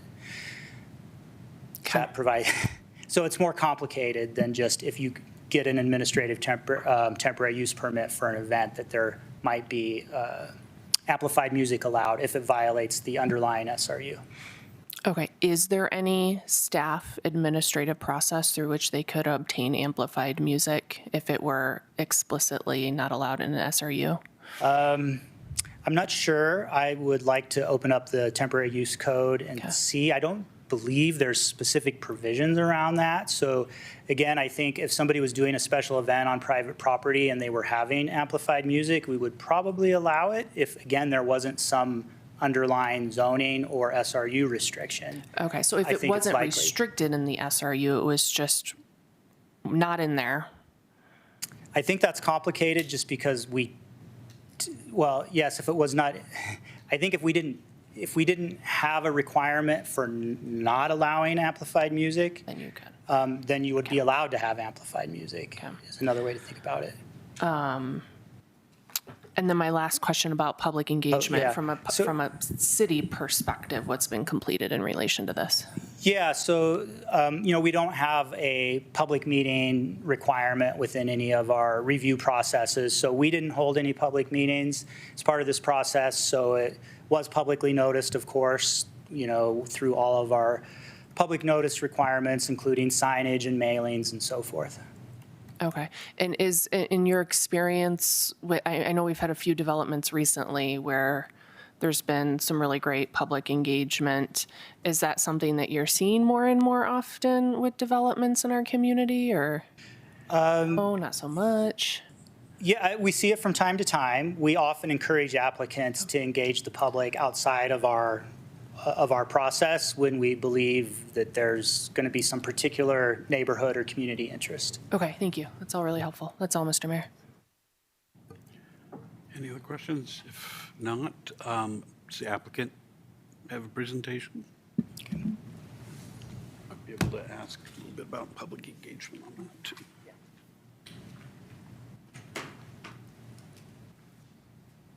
Computer later. Hello, I'm Jennifer Fox, and I have a local business on Front Street, and I'm one of the members of the new privately owned partnership that took the risk to buy this building that we are so excited about. And it's been really a fun process to be a part of going through this process of both taking on this incredible building, talking a lot about it, and then presenting it multiple times. So this is my third time to get in front of people who make decisions in this city about this project. So just very excited about the opportunity that it brings, and taking this building and creating something where people can actually enjoy the building as a community is so inspiring. I work on Front Street. I walk past this all the time, this building, and anytime I tell anybody about this project that I'm involved in, they're like, oh my gosh, I know that building. I've been wondering what they're gonna do with that building. And so it's just been really fun to be a part of a project that is truly, truly about bringing community together, using a building that someone had to take a risk, right? Someone had to grab this building and do something with it. And so we're excited to be a part of that. And so I'm, really up here to just basically say thank you for the opportunity to present in front of you. I really appreciate everything that staff has done to bring this project to light. I'm just so impressed with our partners and everything they've done to bring it to life on paper and in presentation to really show people what's possible with this building. And just I'm super excited to be a part of it. And we have this wonderful concept of what this building can be for Louisville, this area that's been not activated, that hasn't been exciting, that's actually been a question mark for so many years. Been here since I was 9 months old. You don't have to know my age to guess it's been a long time. And that building's been there for all that time, not not taking action. And so I'm just really excited to be a part of that. And so my opportunity is just get to stand up in front of you and let you know how excited we are as a group to make this a community space, to have this building used in a way that it hasn't been used before since when it was first brought to be a place of gathering. And this was a community of mining and agriculture, and this is where people gathered. And so our vision for this will be a place where people gather, where they'll have an opportunity to come together, where we're a great neighbor, where we care about the other businesses around us, where we're activating an area that benefits everyone. And so thank you for your time. And one of my partners, Ross Bowdy, will get up and share some more information, and I appreciate you. Thank you. Thanks a lot.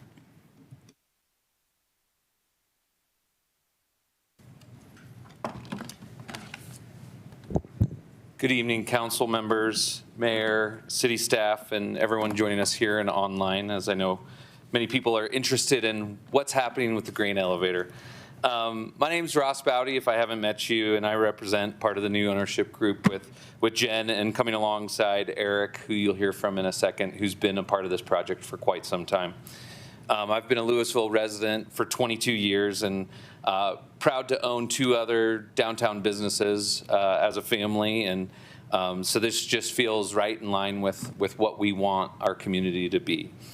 I just want to start by saying how excited and grateful we've been to go on this journey. I think some of us didn't quite know how long this was going to take from when we started and finding ourselves here. Multiple meetings behind us. It's been fun to be able to present this to the Planning Commission, to the HPC, to the LRC, and to have all of those meetings be approved with unanimous selection. That's felt really, I don't know, it's really helped us feel like this is what our community wants. And so what's been especially encouraging along the way is how many people have showed up, taken time out of their day to say, this is what we support. A lot of those people are not here tonight just because life is busy, but people like Eric Reed of Acme Fine Goods and Travis Ramos and former Mayor Bob Muckle have all come and spoken about this project alongside us at some of these different public meetings to say this is what our community wants. And so as a local ownership and development group, we really feel like we aren't just a random group of people from California, nothing wrong with California, sorry California, that decided, hey, let's do this development here. We are your neighbors. We are a group of people who saw an opportunity to bring something back to life, and that's really what motivates us. Some of the things that I want to point out tonight, we feel like the city and the council did a phase 1 move with this property and spending money to make sure it didn't get demolished. And that was a hefty lift. It ended up being about $750,000 that they spent. And then in phase 2, there was another investment of $500,000 for stability and some other things that got us to about $1.5 million in total to make sure it didn't fall down. And we feel like we find ourselves at phase 3, where we can take what you've given and turn it into something special. With an additional $2 million that has been committed between HPC and LRC in previous meetings and being discussed tonight, we really feel like this $5 million project that we have from here forward in making this happen is possible. We feel like this is not just doing a project, it's preserving a historic landmark and making it a vibrant part of our community. A place where people can gather, a place that creates energy, and a place that adds vibrancy to our city. This impact extends well beyond just the building existing and a place for people to be, but this will also generate increased property taxes for the city. It will also create new sales taxes for the city. And taking advantage of this food court park thing that the city worked so hard to create and be the first one to not just have food truck park, but also have food trucks be paying sales tax to the city when they're at our place.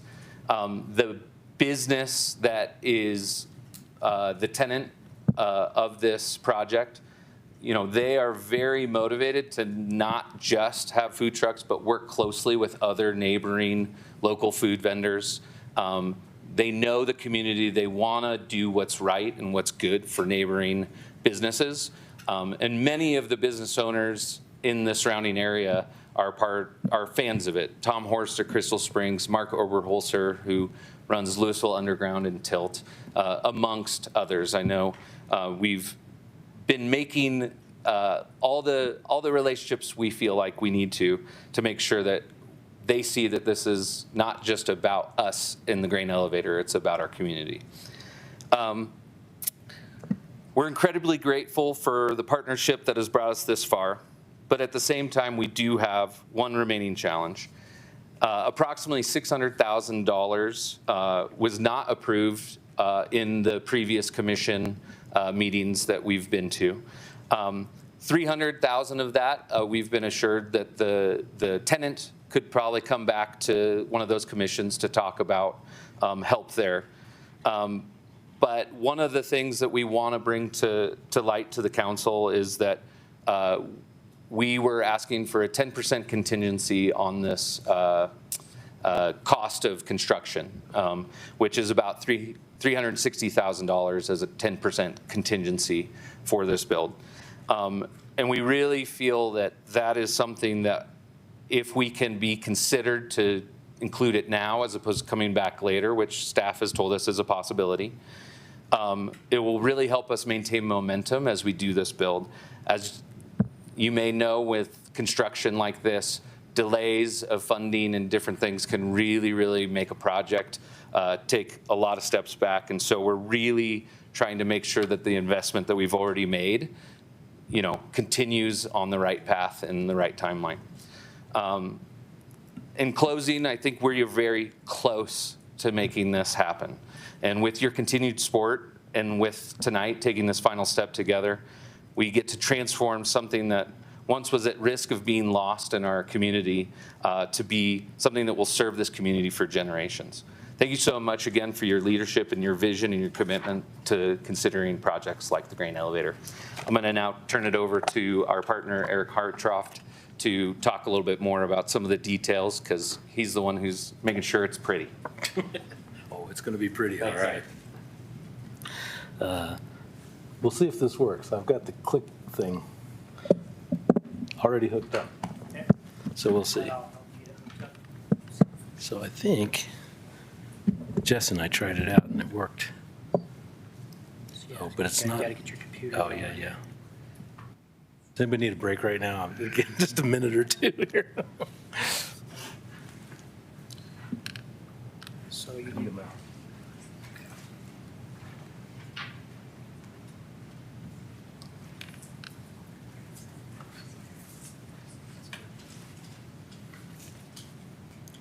So you might need to reload the file.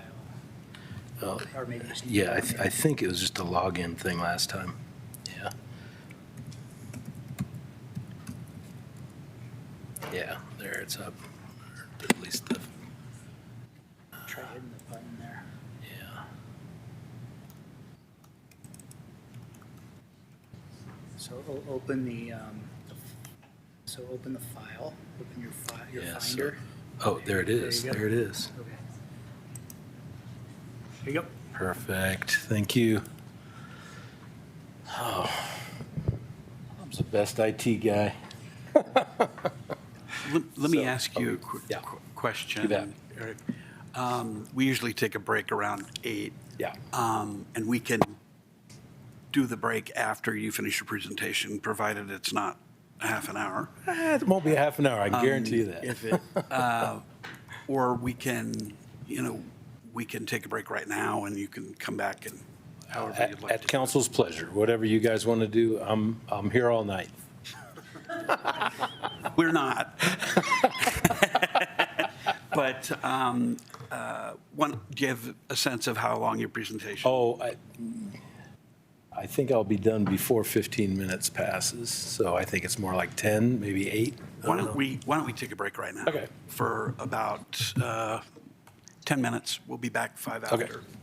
Sounds good. Just didn't want to I didn't want to upset Cut me your off. flow. Yeah, I think Thanks. that's a good idea.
It's all yours. Green light. All right. Eric Hartranft, 950 Spruce Street, office, and Lincoln Avenue is my home, so I'm right here in the middle. That's great. So I think you guys all know, I've been doing this as long as the city has. And, I've been involved in a couple of the proposals, I guess, developer proposals, including the first one. And it is hard to make this deal work. And we've tried different formulas with different investors. And, when Randy and I decided to do this, we knew that it wasn't going to be easy and it wasn't going to be laid out really neat and clean. And we couldn't guarantee that we'd have it done by a certain date and that it was going to cost this much, because nobody had even been in the building, for, decades. And so, we all walked through it, but, there was, animal guano 2 feet deep. And so you couldn't really tell what you were dealing with there. And there's still grain in the grain bins, as a matter of fact. And so, so our task was to get it all in a position where we could move forward. And that's really, it's taken a lot longer than I thought to get to here, but I can't tell you how happy I am to be here tonight and what we've been through over the last year and a half now with my new partners are great. And we're just so tickled that we've come this far and absolutely couldn't have done it without the city of Louisville and without the citizens, without a historic preservation tax, and without urban renewal. So, this is a team effort. And I can't thank Louisville enough, and you guys are Louisville, so. You all know the site very well. Being the southern gateway to Louisville, I think, is kind of a special position to hold. And so we knew that something had to happen there that was really going to honor this location. And, the bones of the site were good. The grain elevator set back. It gave us this great green space in front that we can take advantage of. And we knew that was going to be a real calling card for this site. And the buildings to the north and south of the grain elevator, they're not much to look at right now, but we got plans for those too. So when we started this PUD, the whole idea was to bring life into this, what is now a subdivision, this group of these 3 buildings. And so we didn't know which part was really going to pop first. But we knew that we had to get the grain elevator to a point where we could interest some user in the building. And so the stabilization was paramount to get that done as quickly as possible. Even then, it took a couple of years to really get finished with that. But it was pretty sad shape when we started, and lots of fond memories of that process. But if you think back about that site and what it meant, I mean, Jen's right. This has always been a gathering place. And people would bring their grain. They'd sit out on the boardwalk there and chew the fat and talk about life. And so it was a great place. You think about the coal mines. You don't think that much about the agrarian part of Louisville. There's lots of farms out around. We still have sort of the Warrenburg farm as a good example of kind of what surrounded Louisville. And so this was really a heart of social life and community life. And, Louisville was a little more grumbly back then with our industrial base for a lot of the employment and then the agrarian base. And then you had the shopkeepers and everybody else that kept Louisville humming along back in the turn of the century. And I think that just sort of taking back to where we started, if you look at that image on the upper left corner, That's the head house, so that's where all the machinery was. And that is before we did the mitigation work. And the one on the right, just beautiful, clean wood, and it looks like it was built yesterday. And so it was really rewarding to take this building from what it was, which was a hotel for raccoons and others, and really get back down to the bones that were really, really good. And so the stabilization, literally, we lifted the building up and we put new foundations under it. And then all of the wood that had been buried for years, we unburied it and found how bad it was then, because you couldn't even tell because the dirt was covering up the base of this building. And so we had to go in and kind of surgically take out the bottom of the building once we had it up in the air, put a new bottom of the building on, and then drop it back down on the new foundation. So you say, oh, stabilization, but when you realize what actually went into it, it was quite a heavy lift, literally, to get it to the position that we've got it in today. There you can see the grain bins, really cool construction, that stacked plank construction. And so now we have a lot of new 2x6s, which they were literally 2x6s that they used to build the 45-foot tall walls, just stacked one on top of the other, and that was the way they always did it. There's lots of these around the country, not so many anymore, but that was the way they did it. So this was the end of the stabilization process, and new roof structure, new foundation, new structural elements throughout the building, and then a fairly weather-tight exterior. Replaced a lot of siding and repainted it, but it sits there today with no fire sprinklers and an outdated electric system, and it's still a little precarious the way it sits today. It's kind of back to the future. So what we want to do is restore that porte cochere that was on the front. You can see the wagon ramp and the boardwalk in this picture, and it really kind of shows you how the building used to work. Obviously, with the help of the LRC, we've got that sign repainted on there, and so it starts to look a little more like it did. This project will take it back to that look, basically. So this was our original PUD, and again, it encompassed the three properties, the one to the south and the one to the north. Left is north on that drawing, and the grain elevator. And so once we got the PUD approved, then it was really a matter of trying to find a user, which we've been trying to do for 10, 12 years.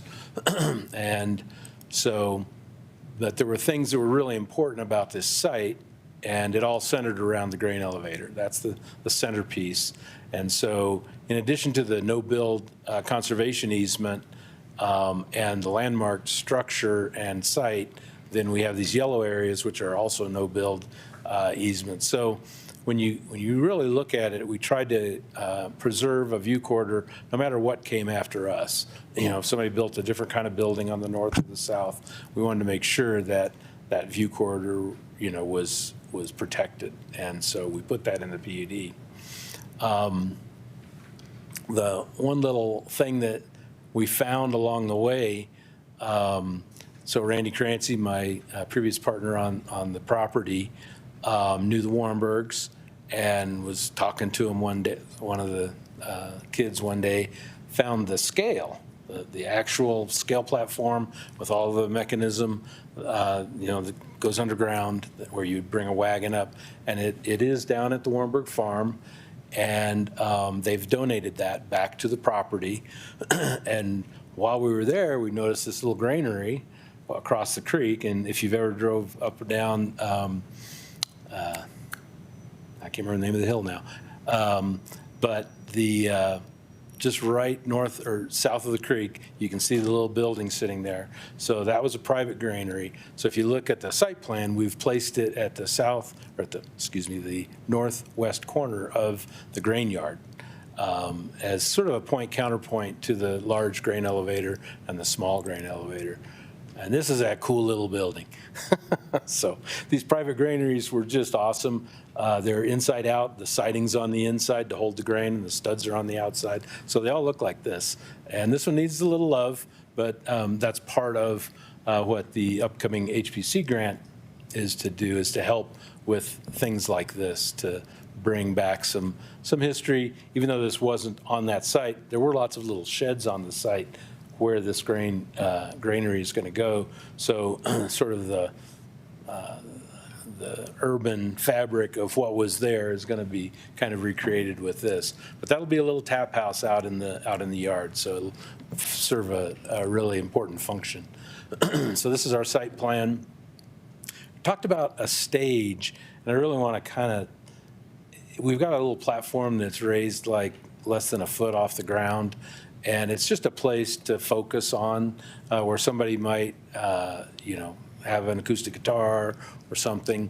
There might be some amplification, but the intent is not to have concerts and things like that there. So I think I'm going to let Ross talk a little bit more from an operator standpoint, but the intent of that has always just been to have some ambient music in the yard area when people are out there. So that's in that lower right-hand corner, which is the southwest corner.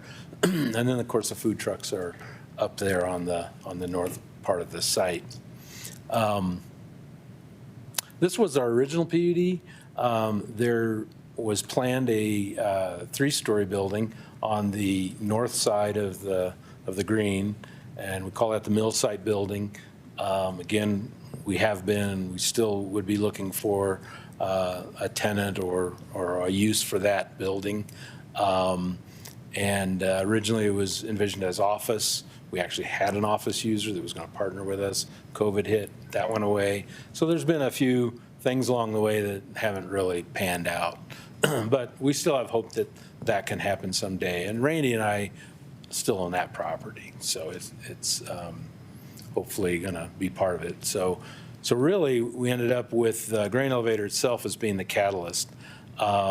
In talking with who would end up being my new partners, this idea of a tap house that they had for Louisville and an outdoor area, similar to some of the areas that, if you've been to Rayback or the one up on the hill in Lafayette, I can't remember the name of it. Yes, STEM, right. Those are great places for families and people to just gather, and whether you like beer or don't like beer, if you like kombucha, whatever, there's going to be something offered for you and your family in here. And it's really just, I think it's a great idea, and this site works great for their concept. So I'm happy the grain yard is going to be the tenant, and it fits really well for what we're talking about here. We will have some night life, but again, it's not raucous concerts. It's more like where you're sitting in your backyard having a drink with your friends. So we talked a little bit about the additions to the building, which are pretty minor. The one on the east side by the railroad track looks like a boxcar because it's sitting right where a boxcar would have sat. There was a railroad siding right in that location, and they used to fill that boxcar both through the door, and then from above, there's this elephant trunk thing that comes out where they could feed an open car. We have it. We're going to put it back. It's really cool. So that's the addition on the east, and then on the west, of course, the addition is reconstructing the porte cochere, the boardwalk, and the wagon ramp. So if you look at the areas that are shaded on this drawing, those are the occupiable areas of the building. There's about 12,000 square feet of space in the building. We're going to have rentable area of a little over 5,000 square feet. So it kind of shows you there's a lot of volume, but it's not that you look at that big building and it's like, oh my gosh, but there's just not that much that's that usable.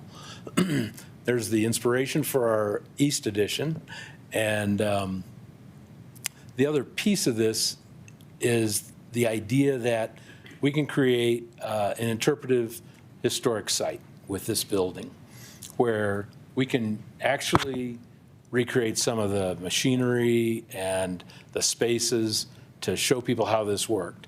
And where we can't actually do that, we're going to have displays and you know, some educational things in there that can really tell the story of the building and the machine that the building actually was. This is a little drawing I did 100 years ago, and it shows the grain bins filling up with grain and all the machinery going up through the middle of the tower there up to the head house. And it'd be great to show everybody all of that great stuff. And someday we hope to be able to do that. I've got a source where we can get some old equipment that's warehoused from decommissioned grain elevators that have been torn down. And there's an international company that has an affinity for Louisville, and they've offered to donate some of this equipment back, even though it didn't come from here. He goes, I know exactly what kind of auger was here. And so it's really cool to talk to these guys that used to deal with this. So instead of filling up with grain, this kind of shows you the areas that we're going to be using, the areas that are kind of lit up there. And so it's all really on the main level, and there's a little tiny second floor there up towards the north end of the building, just past the tower. Eventually, I'd love to get people up into the rest of that. But we'll have little peekaboos into the stuff from that second floor, but we won't be able to get people in there. And as well in the basement, some of the really cool stuff, we're going to be able to get people down to the basement and see some of the stuff that we have down there. So there are some artifacts laying around in there that we'll put back in place. And that is the actual scale, the beam scale that they used to use to weigh the wagons. And so that'll be sitting inside right where it used to be. And so that's really cool. And we're going to make it operational so that, you know, if a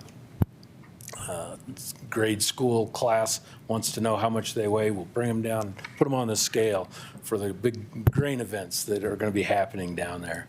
So this is the vision of that main area where the bar would be, and where we should all be celebrating soon. And I just wanted to say thanks to all of you and the city of Louisville to get us this far. I think you got my correspondence that talks about the hill we have to climb. I'm just going to point it out briefly. I don't want to dwell on it, but this third-party gap analysis is what everybody's hanging their hat on. And it says that we only need X amount of dollars, which didn't match what we had in our pro forma. It's short by $765,000. So, okay, some of that we'll figure out a way to absorb, put more investment in, but $765,000 is a lot. So if you look at the main components of that, it ends up to be a little over $600,000. And the two components in that are work that the tenant is going to be providing. It's not tenant finish, it's actual floorboards and building the bar and things that actually landscaping the entire yard out front. These are things that a landlord would typically be doing, but our tenant has the ability to do it cheaper than us putting it under the general contractor. So we pulled that out and said tenant provided work. I think there was a misunderstanding as to what that was. So the consultant said, well, we shouldn't be paying for TI. You know, TI typically, you know, the TVs and the, you know, booths and things like that. And it's not that at all. So I think that was a misunderstanding. So they took that $273,000 out of our development budget, and staff has advised us that that is a number that could probably be funded through a separate ask through the LRC or maybe HPC, but probably LRC. That's kind of what they do is, you know, someone's going into a building, they need some money, go to the LRC, see if you can get that funded. It's a new business. So that's the plan. We pushed that off onto the tenant. Sorry. But that was, that took that part out. But the thing that we have left now is a $362,797 contingency that we had in there, which was a 10% contingency on the construction cost. And I was a little offended when the consultant said that we padded the number with a contingency. If you've ever looked at a construction budget, it has a contingency. And so, but the consultant decided that we didn't need a contingency in part of our development costs, so took that out. So we don't have a way to fund that right now. Basically, if you think about it, we're going to be building a over $5 million facility here. And it's cool, but you wouldn't do that, right? Because it's only going to be worth 2.8. Consultants actually said that, and so we're putting in 2.8, but at the end of the day, to keep adding on to that, it just doesn't pencil. So we're going to have to figure out a way to bridge that gap. So I know you can't do that tonight. I'm not asking you to do that tonight, but I want you to be aware of it because it's been very frustrating to try to get the information out. We weren't allowed to make a presentation at LRC. We were part of the public comments. So it was very strange for me to be, not able to talk about this. I'd like to have the ability to come back, work with staff, figure out a way to get the contingency somehow back into our funding package. And so if you don't think that that's a good idea, then tell me now and I'll stop beating my head against the wall. But if you think it's a good idea that we can, try to figure this out, I'd like to hear a little discussion about that. That's just my request to you tonight. There was a similar discussion at the HPC where the contingency had been pulled out of eligible costs. We had a similar discussion. HPC put it back into eligible costs, but we didn't increase our ask because we thought get the 1.5 from HPC, get the 9 from LRC, and we're on our way. But we didn't get the 9. So we've got to go back to somebody or figure out a way to finance this in a way that makes any kind of financial sense. And so I just want you to be aware that, we can't really start the bulldozers tomorrow. We're going to have to figure it. We got another problem to solve, and this was supposed to kind of be our celebration with you guys tonight. But I'm convinced we're going to figure it out.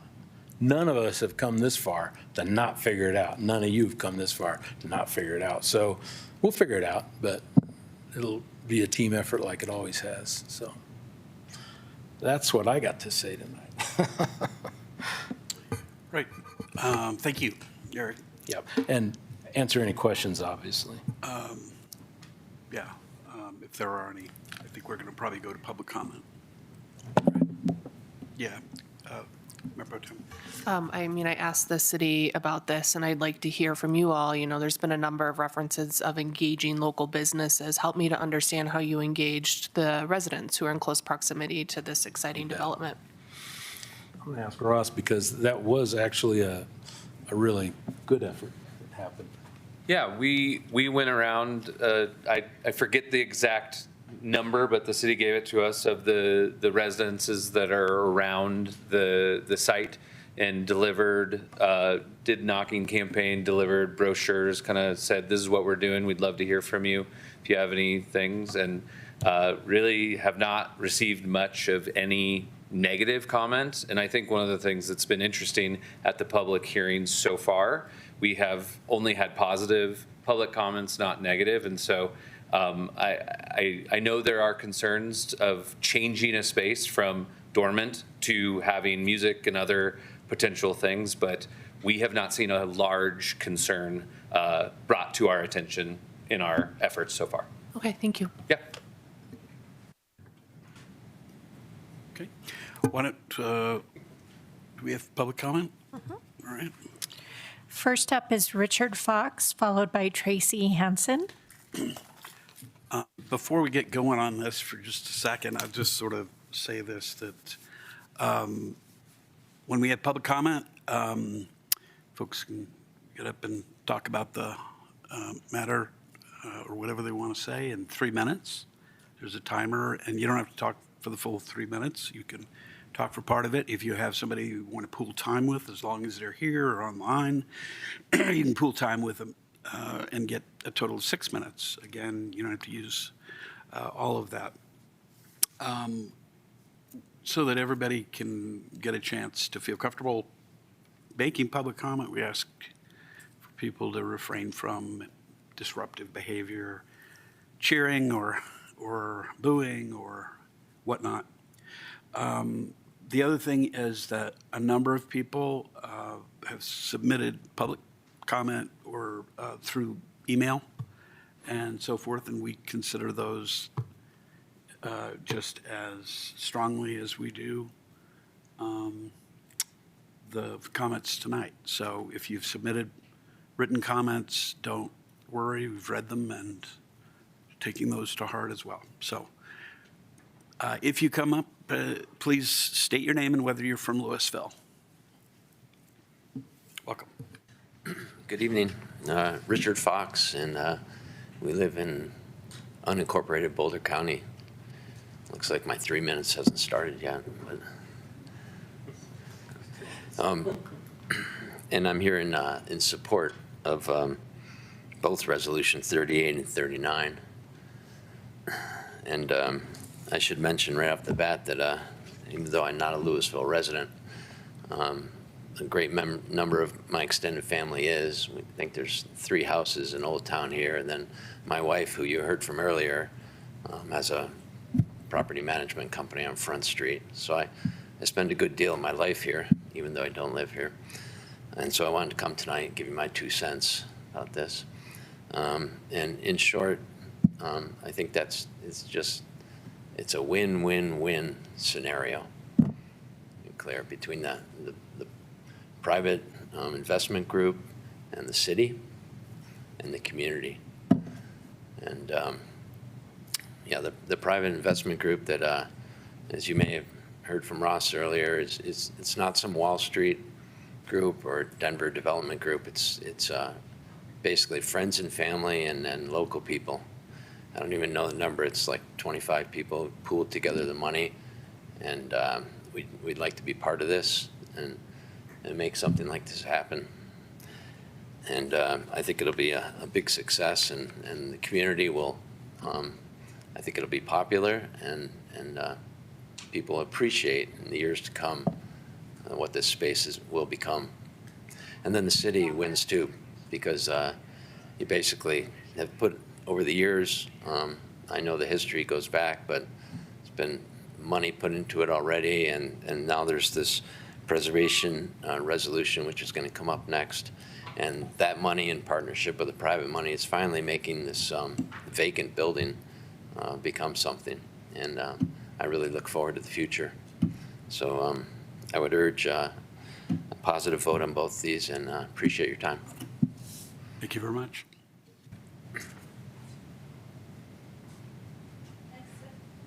Next up is Tracy Hansen, followed by Michelle Dickinson. Hi, I'm Tracy Hansen. I live in South Boulder, and I'm really excited about the Grainyard. From my location, I enjoy Pearl Street and all that Boulder has to offer, as well as Louisville Street Fair and its many restaurants and businesses. As a public house, the Grainyard will add something new to this, with opportunities to build community through shared experiences of music, art, sports fans, networking. The sky's the limit, enhancing well-being for all ages. As a retiree, I like to say I'm advanced. I love my home and hope to age in place as long as possible, especially with rising costs of senior communities and care facilities. Many others are also considering this option, which relies heavily on community spaces for social gathering and sharing. As an intergenerational multi-purpose establishment, the time is right for the Grainyard. Thank you. Thank you. Next up is Michelle Dickinson, followed by Melanie Beard. Hi, I'm Michelle Dickinson. I live in downtown Louisville. I actually share the alley with the Louisville Historical Museum. I feel like this area of Louisville, along with the Simon House Wedding Special Event Venue, brings a lot of, it provides a gathering space and has introduced many people to downtown Louisville. I believe that supporting the preservation of another historic building is beneficial to the vitality of downtown Louisville, and that the grain elevator building would create a historic bookend along with a museum to help drive business to downtown Louisville. The property would also increase more gathering spaces for indoor and outdoor in downtown. People have a lot of places to spend their money, and I feel like we need to continue to draw people to downtown Louisville. Thank you. Thanks a lot. Next up is Melanie Beard, followed by Jillian Millar. Good evening. I'm Melanie Beard. I am a Louisville resident. Many years ago, my family and I decided that Colorado was the place for us. Like most, we made the trip out here, toured the Greater Front Range area, and it wasn't until we pulled up to the stop sign at Pine and Front Street that I said, this is the place I could live. My husband took that statement and ran with it, and within a year we were living here in Louisville. That was 13 years ago. Making our home near Community Park, we have taken every opportunity to ride our bikes to downtown. During those rides, many of our conversations revolved around the grain yard itself, wondering what's going on with this building? Why hasn't anybody done anything with it? It's such a blight to this area, and why doesn't the downtown area extend to this? How amazing would that be?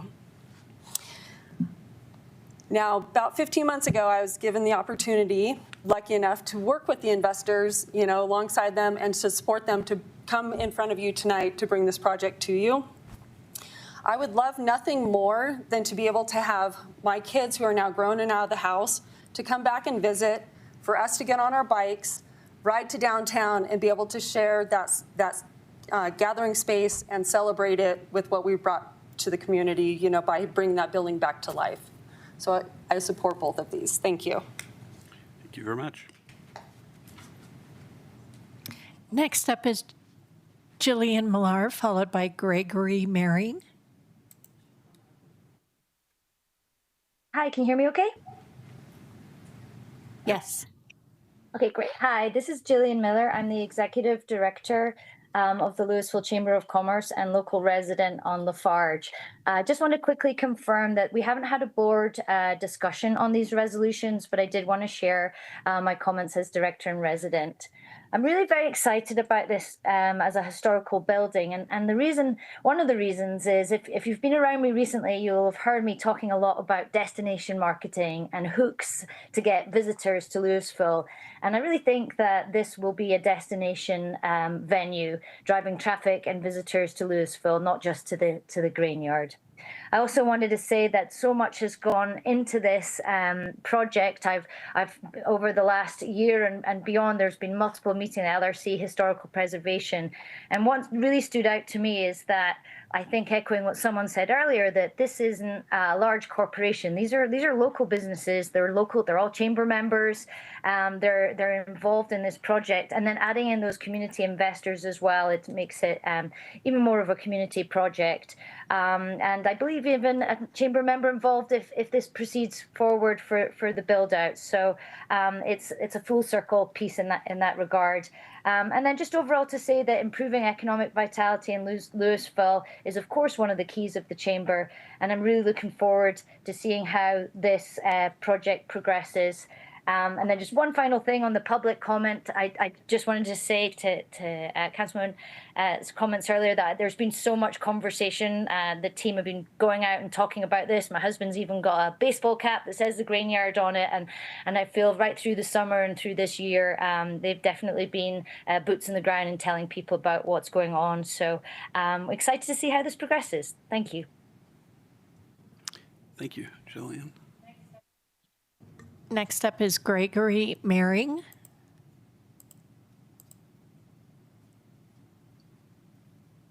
Sorry. Can you hear me now? Yes.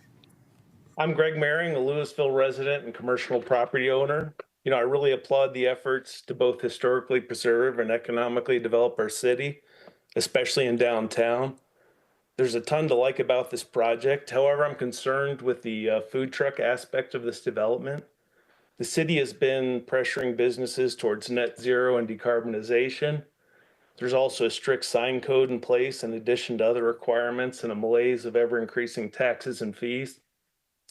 Having carbon emitting and rolling billboards in a no build area seems strange at best.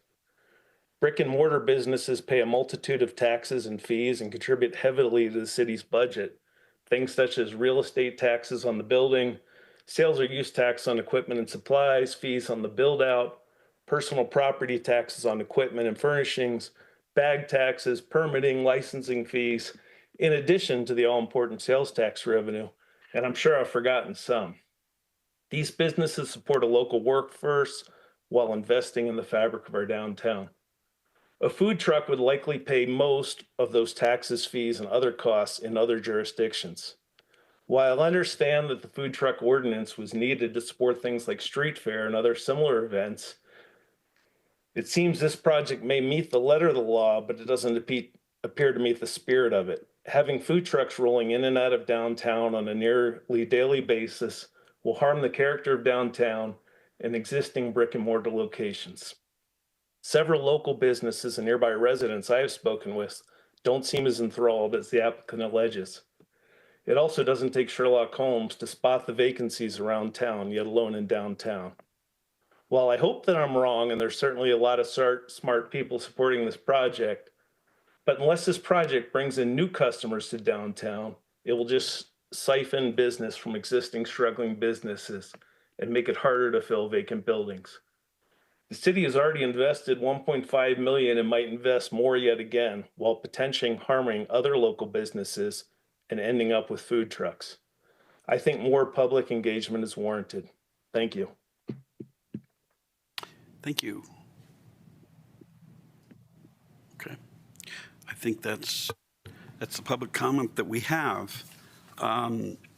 We're doing this in two parts because that's appropriate. The first resolution before us, just to frame up the discussion a bit, is a resolution to approve the First Amendment to the Louisville Mill Site Redevelopment Planned Unit Development, PUD, and a special review use, SRU, for an outdoor eating establishment and mobile food court. And then the other one, which we'll get to in a little bit, is a resolution approving the preservation and restoration grant for the grain elevator at 540 County Road. A couple of kind of preliminary comments, and then we can move to council discussion. As if you've been with us since the beginning,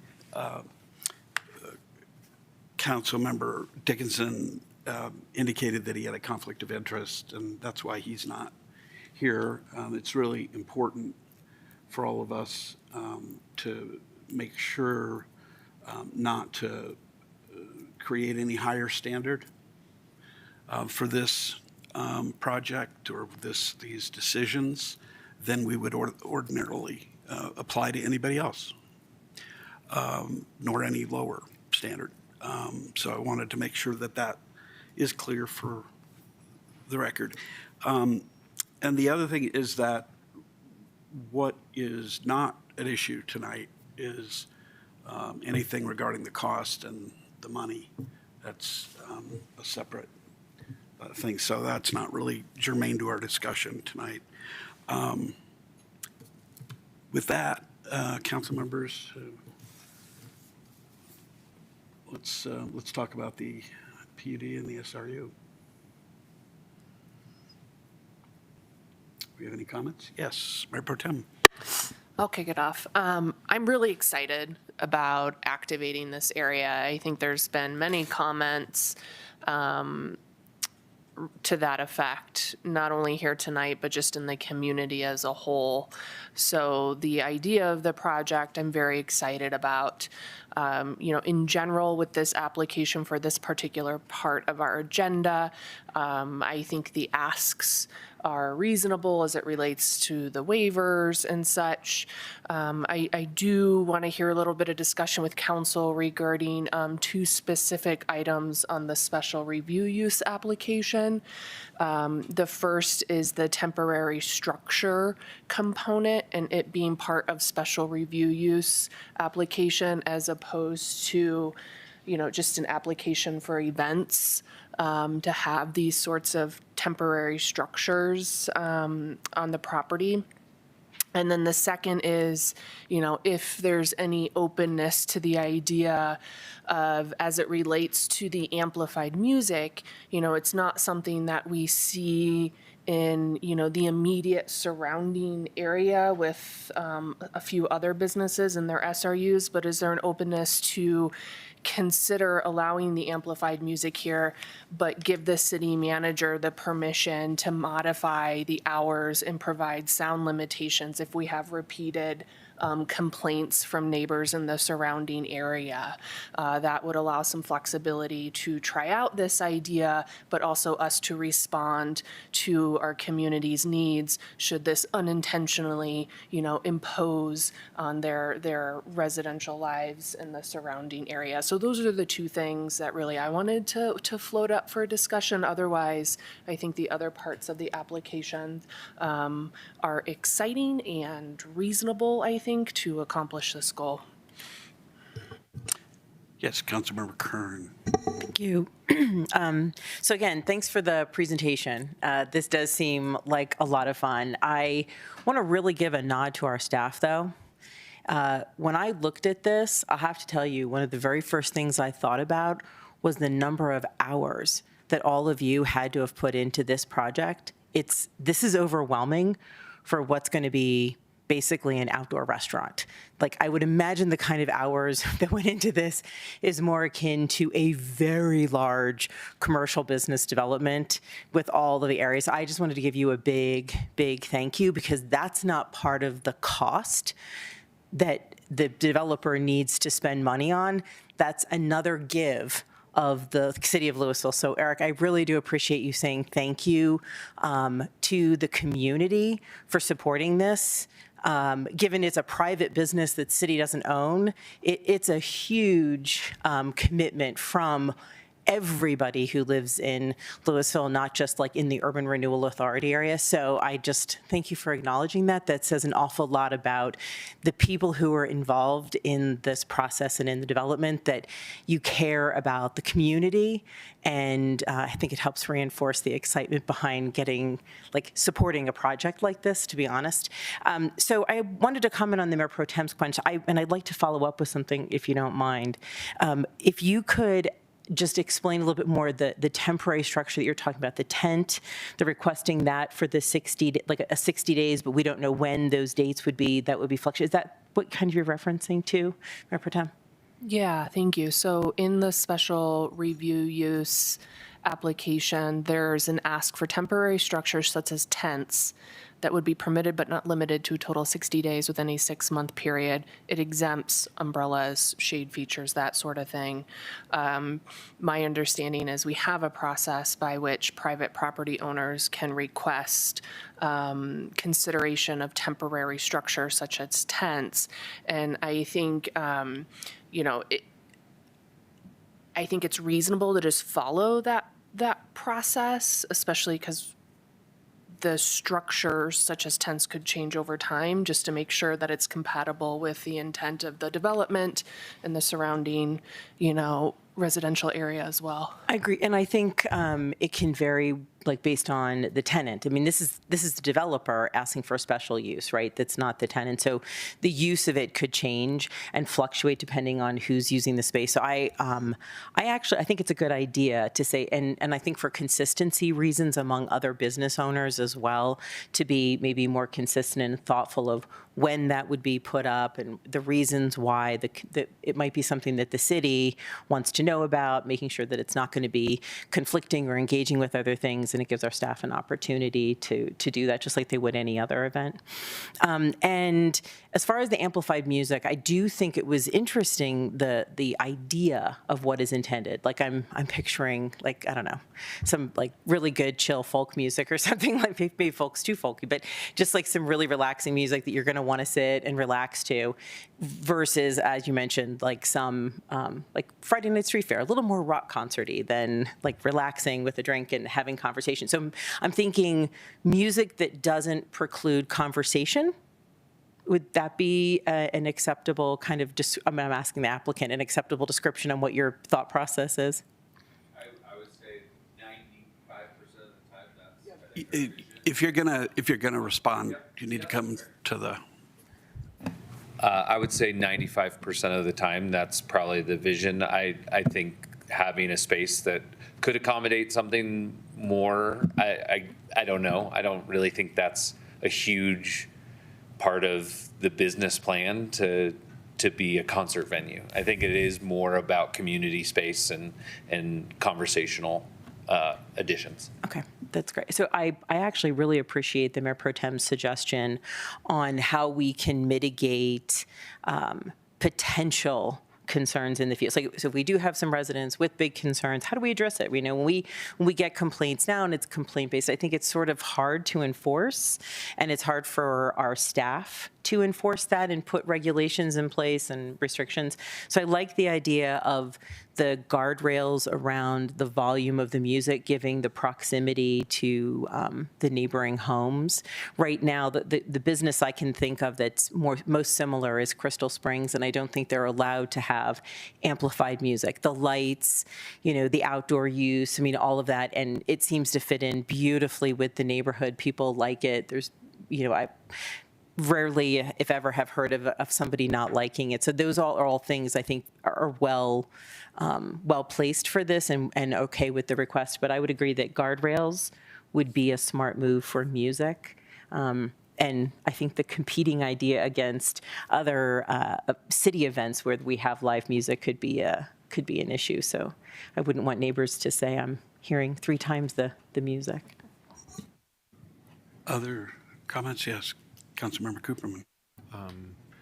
Could we get staff to weigh in on both of these points? I guess on the amplified music, I think it'd be good to understand from staff, like what could we feasibly write into this SRU, and what would staff feasibly be able to do administratively or not? And then on the temporary structures, I think I'd just like to hear staff's recommendation for, do you think it's better to write something into the SRU or just have them go ahead with our usual permitting system? Yeah, so I think there's been some discussion that other businesses don't have the right to put up tents without going through a temporary use process or special event process. So that would be unique. We've never seen that in an SRU. So without hearing more about why that is important to the applicant, I think it's, from a staff point of view, it's reasonable that could be deleted. And then if they would still have full use of the outdoor area, of course, they could have umbrellas and other things out there for shade. And if they did have an event, that they could come to the city. So I think, that would be a reasonable option, is just have a condition to delete that note. I think there's options as far as putting notes on the SRU around the amplified music. One option is to say that if there are issues, that the city manager can initiate a public hearing to call the SRU up for a city council to consider the amplified music question, and then there could be a reconsideration of that allowance if there are ongoing issues. So that's one option. A potential other option is to put a note on the SRU that would allow some modifications by the city manager to hours of amplified music. We could combine both of those into a note as well. So we could try an administrative option and then have a backstop of if there's really ongoing community concern, calling it back up for further consideration. Other comments? Yes. Councilmember Hefner. I'll just voice my agreement with the ideas proposed by the Mayor Pro Tem and vis-a-vis the sort of menu that we just got from Director Zucchero. I would favor the administrative option rather than recalling it to council. I think if there's an issue, that's something personally I would entrust to the city manager to make sure is resolved. And my expectation would be that sort of the specter of losing your music rights would be more than enough to ensure that the guy with the acoustic guitar doesn't get out of control. Other comments? Yeah, Councilmember Fahey. I will echo what Councilor Dietrich just said. I think leaving it up as an administrative decision would be the most effective and speedy way to deal with any issues that came up. Sounds like there's a lot of consensus around some of the noise restrictions. I wanted to push back pretty hard on that, I guess, from my perspective, because I really worry about kind of nannying this to death. I think that we have noise ordinances. We have a pretty reasonable way of handling noise without any restriction. I realize in some cases we have done that in SRUs, and but I think the idea it's just maybe not consistent with my own values, and I know other people have talked about this in our community with trying to regulate the type of entertainment and the genre of music that gets played on a stage. I recognize that noise can be, or amplified music can cause issues, but we deal with that in many other instances without including, I mean, we can put time restrictions on it. That strikes me as an awful lot more reasonable than putting it on our city administrators in the way that it's been suggested. I just, I don't know that I have support for that, but it's just not something I'm particularly interested in doing on the temporary building or the temporary shelter. I don't know. We haven't done that before. It seems like we ought to sort of continue with what we've done in the past. That one, I think, that's the way I would see it. Yeah. Councilmember Hefner. I would just, I think I hear your point on the amplified music. I guess to me, the counterpoint is we almost always handle that in an SRU, and probably the closest comparable business is Crystal Springs, which doesn't, that SRU does not allow amplified music at all. And I think the solution we're trying to get to is one that accommodates the request from the applicant to allow it, but provides us with some sort of safeguard such that we have optionality. And I would hate to get to a position where we have to say, well, we're just going to prohibit amplified music altogether because we're uncomfortable with a sort of optionality type safeguard.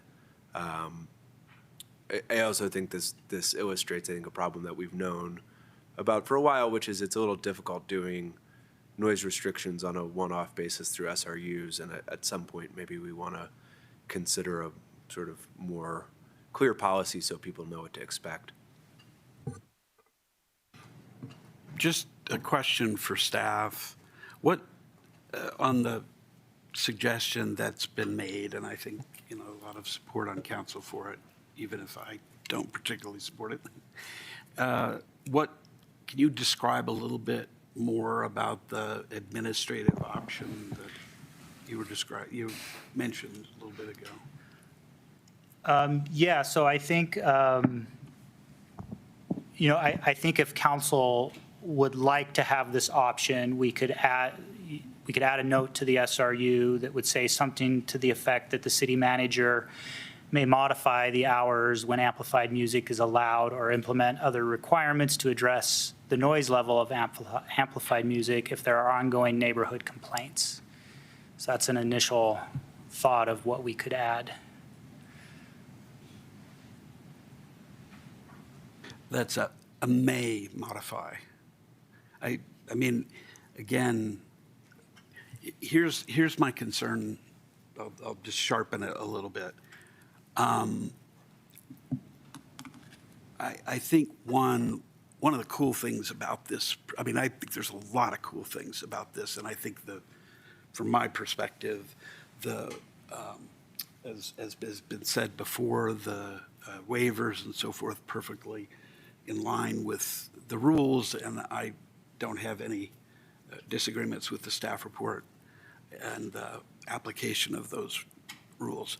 I think what we're trying to do, or what the applicant has been saying, is try to activate that area. People, downtown is not a museum piece. It is historic. It is a delightful place. It's a magnetic place. And we also know that it's a tough place to do business. And this is a project which is through some public money and a lot of public money, and some terrific new leadership, going to try to draw people to downtown, and that's a good thing. It's a really good thing. It creates vibrancy, and vibrancy creates, some would say, noise. I don't think that's what's going on, and but I don't want to harp on that too much. What I'm concerned about is a bunch of neighbors repeatedly kind of going to the city manager and demanding a lot of restrictions that are maybe inconsistent with what we're really trying to do here. And that just makes me nervous. But that's my concern. Yeah, Mayor Pro Tem. I think what I'm proposing will activate the area. I think it achieves what we're all trying to achieve. And I'm fairly confident with the group of neighbors and business owners that are doing this. I'm hoping we never have to tap into this, but just having the optionality is really nice, because I do get complaints about music at restaurants or public spaces, events, and there's not really much that can be done about it. You just complain, and then you go knock on the door and say, hey, turn it down. Like, I just think this is a nice, given the experience that I've had, given, I appreciate that you handed out flyers and knocked on doors, but I don't see any dates of when the community was engaged and the feedback and conversation. I don't see that. So what I'm trying to do now is really support a super awesome, exciting business, but also have a safety net for my Ward 3 members who live across the street in just the general area.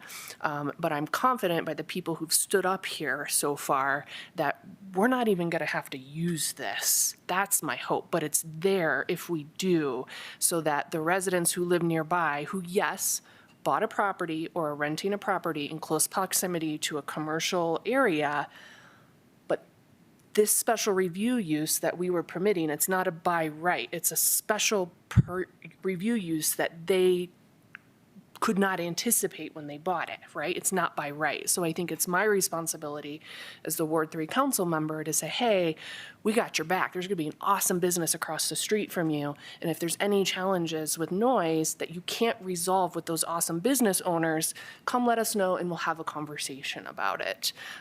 So that's my intent behind this. And I think, I don't think it's going to hinder the business. I think it's just a safety net for my people in Ward 3 across the street.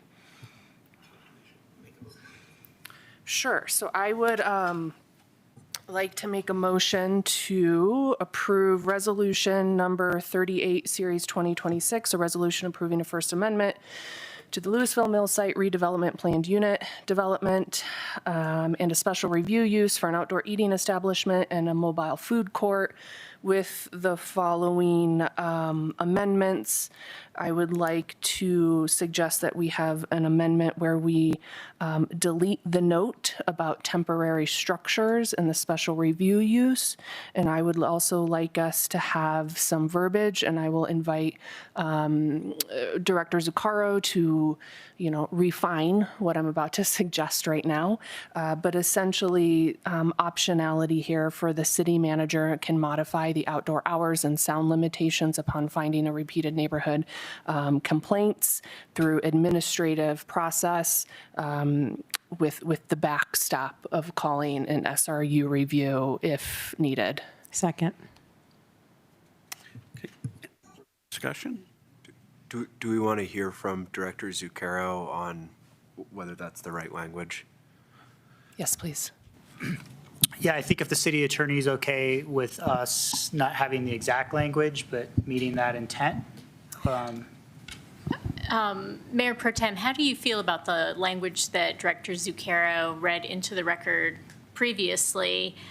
If we add the backstop of the city manager being able to put this on the agenda for reconsideration if administrative efforts fail? For the purpose of the record, before we vote, can you please read that one more time? Yeah.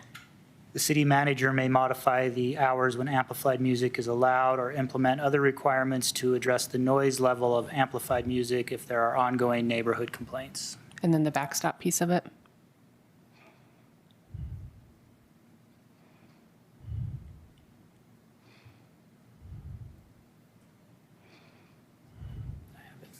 I think the city attorney came up with. Yeah, so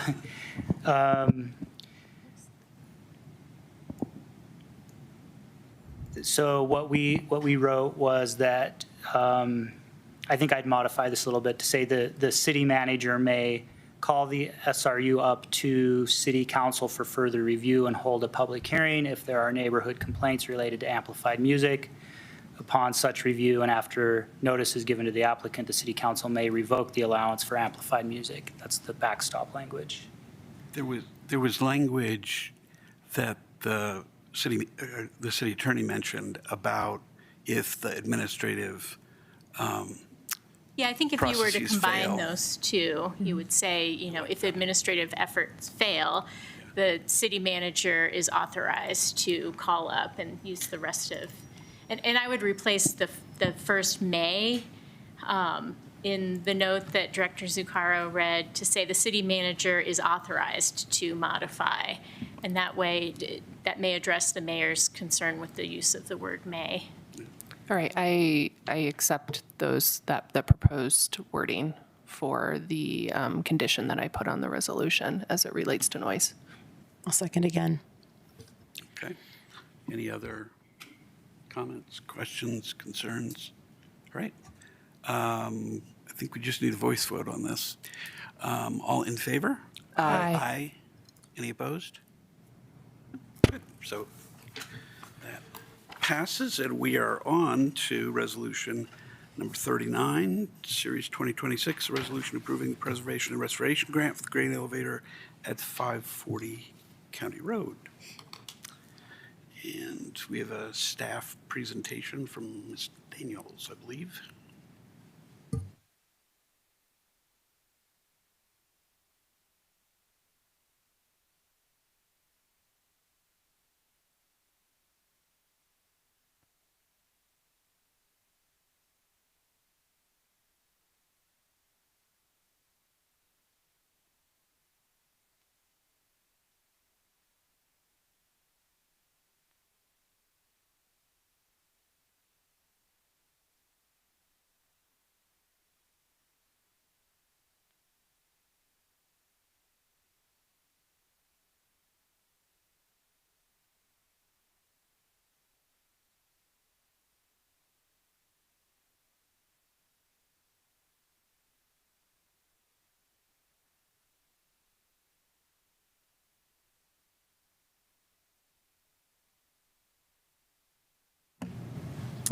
Good evening, Mayor and Council. I'm Jess Daniel, Senior Planner, and this request is for the Historic Preservation Fund grant request associated with the grain elevator located at 540 County Road.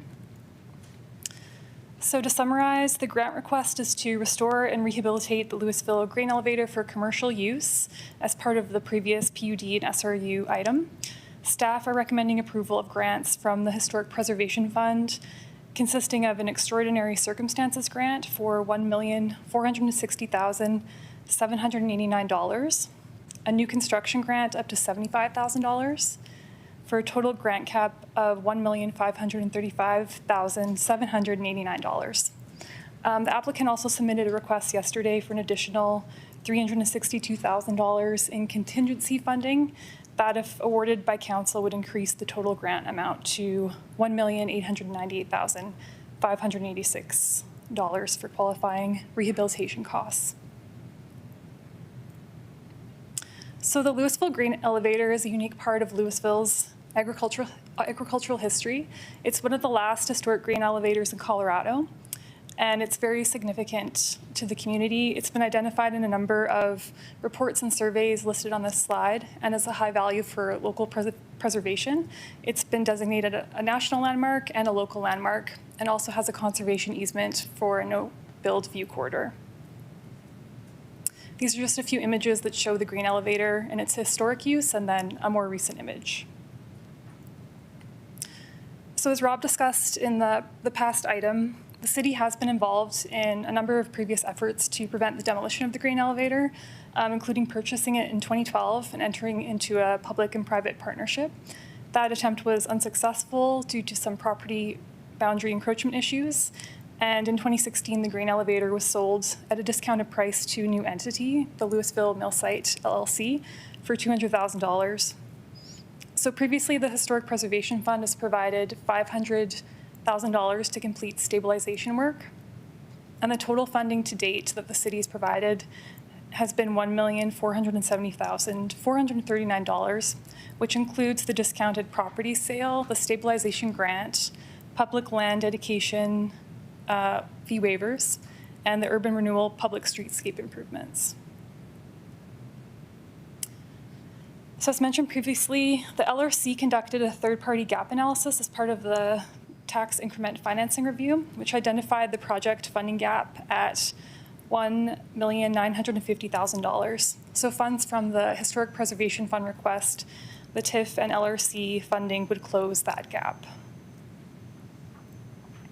So just as a note, this grant request applies only to Lot 2 of the Mill Site subdivision where the grain elevator is located.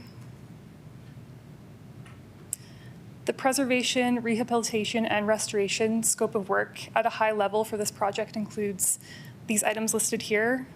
This includes site work, so grading, connecting water and sanitary sewer, foundation work, including more stabilization, restoration of the wagon ramp, porte cochere, and boardwalk, some envelope work, including siding, painting, and restoring features, interior rehabilitation, replacement and restoration of windows and doors, upgrades to and new mechanical systems and fire protection, electrical systems in the building, hazardous material mitigation, and project management and soft costs. So the total estimated cost for the grain elevator restoration is approximately $3.5 million. So staff analyzed the eligible historic preservation expenses, which are detailed in attachment 8 of the staff memo. So half of those eligible historic preservation expenses are $1,460,789. As the property was landmarked in 2015, it is subject to the Historic Preservation Fund resolution at that time, and that was resolution number 2, series 2012. So that resolution allows up to $181,000 in preservation grants for commercial properties, but this amount may be exceeded through an extraordinary circumstances provision, which is the basis for this grant request. In addition, the applicant is also requesting a new construction grant to construct a new one-story boxcar addition that the applicant discussed previously in his presentation. So this work totals $838,622, and the recommended new construction grant, based on the resolution in effect at that time, is $75,000. The Historic Preservation Commission considered this request at a public hearing held on February 23rd, 2026, and an alteration certificate was also approved at that time, which is consistent with the development plans.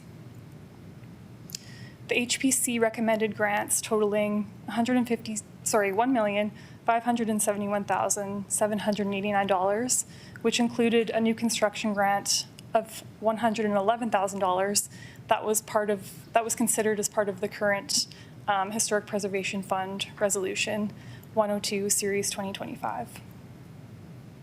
So the staff recommendation is approval of Resolution 39, Series 2026, for a grant totaling $1,535,789 from the HPF fund, which includes the Extraordinary Circumstances Grant of up to $1,460,789 and the new construction grant of up to $75,000. So the $36,000 gap between the staff and the HPC recommendation has been addressed by an increased LRC facade improvement improvement grant. So that concludes the staff presentation. If there are any questions. Yeah, I've got a question right off the bat. Would you mind going up to the summary, the second slide that you had there? Yeah, the last bullet there is one I'm confused about. As I understand it, that's a submittal that happened from the applicant yesterday, and I think it had appeared in our addenda today, or with the public's addenda, all of us. And that's not something that got approved by the Historical Preservation Fund or Commission, did it? Right, yeah, that was not considered by the Historic Preservation Commission. We added this because it was received and put in the packet, so we just wanted to acknowledge that for City Council, that letter was received yesterday, and there was this specific request outlined in the letter for additional funding. Staff hasn't reviewed that against eligible categories or anything like that, but we wanted to acknowledge that that letter came in. Well, maybe more to the point, the HPC hasn't reviewed it. That's correct. So this is, it would be an odd thing at the very least for it to come. Yeah, we're not recommending that this be considered. For staff's recommendation remains, even with consideration of this letter. I understand. Other questions? Yes, Councilmember Kern. Thank you. Thanks for the presentation. I was curious if you could just clarify for us again or remind us, at what point does the applicant receive these funds? They receive them, it's a reimbursement, so they would provide expenses, the invoices to us, and we would review them with what was approved by the resolution, so there's a detailed table there. So they would receive them once the work is complete, or parts of the work. They don't have to do it all in one go. Okay, that was helpful, and that was in part for the public, given that this is such a large grant. I wanted everyone to understand it's not that a check is written like tomorrow after we say this. It's as they do the work and move forward with it, then we'll be reimbursing for the expenses.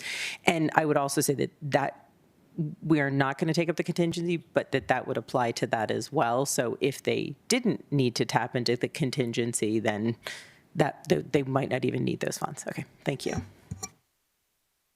Okay. Yes, Councilmember Cooperman. I was hoping to actually clarify the mayor's question a little bit more.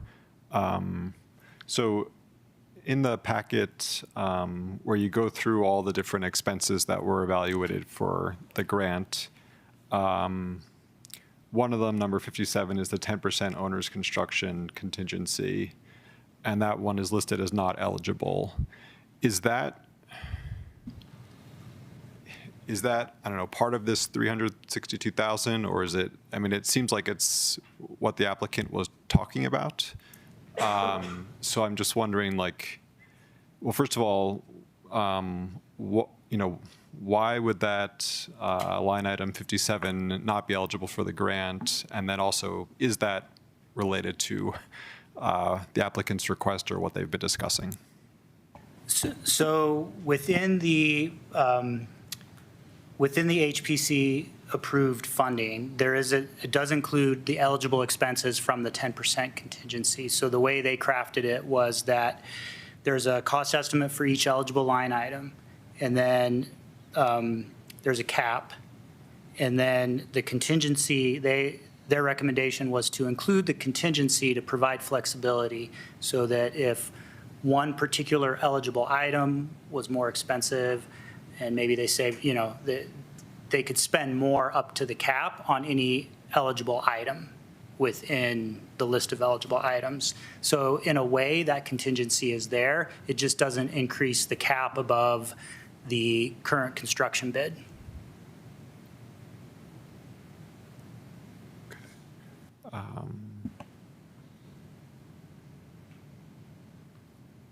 Okay, I'll think about that. Thank you. Other comments? Right. Mayor Pro Tem? Just a few brief comments on this as it relates to the HPC funds. I went through the line items, reviewed all the documents we have, and it seems like the requests are reasonable and in line with our city documentation as it relates to these funds. It is a massive fund. It's, I think, the largest that we've given to a commercial property. Yes, I'm seeing nods, but this is a massive project. And as I mentioned earlier, I'm very excited to see this not only preserved and restored, but rehabilitated, right? That I think it's worth moving forward with this to see this idea come to life in this area, be activated. So I'm looking forward to it. Are there any other questions? Because we got to do public comment here in a minute. Yeah, I'll be brief. I'm struggling a little bit with the amount, especially given the amount that the city has put into the property. Can you help me understand how many times can the city fund through historic preservation the same property? Like, is there a limit on how many times we can contribute to the same? Through extraordinary circumstances, they can come back again, so we don't currently have a limit. Okay. So, just to put a little more focus on it, one of the things I think we're hearing tonight is after the $1.5 million we've done, the $1.5 million that's on our agenda, that still leaves them hundreds of thousands of dollars short on the project. And I guess I'm a little nervous about sort of a never-ending sort of cycle of grant requests for what is, it's obviously a different project now than it was in 2015, but is there some mechanism we can cap the total city contribution? Because $3 million is a heck of a lot more than 181,000. I mean, it's like, it's blown the maximum amount by a huge margin. Yeah, maybe I can explain a little bit how, because like Mr. Harntroff said, we've been working with them for quite some time, because we know this is a challenging project. And when you look back on the history, the city had previously committed a large amount of historic preservation funding, recognizing that it's probably not financially viable without public funding support. So then you have to figure out what's the right amount of support. These are public funds. We have to be responsible. So again, it's not part of this application, but part of the urban renewal application was doing a third-party independent gap analysis to say, in a typical real estate deal such as this, and I know there's lots of non-typical things about it, not about how this applicant is structuring their real estate deal, but how a typical commercial developer would look at this real estate deal as an investment over a 10-year period. What is that independent third party's analysis of what the gap is likely to be. There's some variability in that. There's lots of assumptions built into that gap analysis, but, we do it in this way so that we do get that independent third-party view of it. So, they came back with their conclusion, which was the $1.95 million funding gap. So, that's a guidepost to say that if there isn't pretty significant public funding in that neighborhood, there's some likelihood that, a typical real estate developer wouldn't make this deal. So, I think there is some guidepost. Again, where that funding comes from is variable. Urban renewal funds are limited. There is a healthy historic preservation fund. This is a very unique historic preservation project for the city and type of structure that you just don't see. There's very few of them. So the ability to activate and preserve one, has a lot of importance potentially. So I think I just wanted to provide that context because, even though this is a really large amount, looking at how much the city's looked at committing in the past and trying to get this to be a financially viable project, there needs to be significant funding, whether it comes from HPC or other sources, or HPF or other sources. Got it. That's helpful. I guess my follow-up, my last question is, sort of what is our downside protection, right? Imagining, and I hope this doesn't come true, but imagine sort of we disperse this grant because it's gotten far enough that the property is sold, whatever the case may be. What did we get out of it? Because it's already landmarked, right? So is this just purely a grant and we're looking for the best? Do we get anything additional in terms of?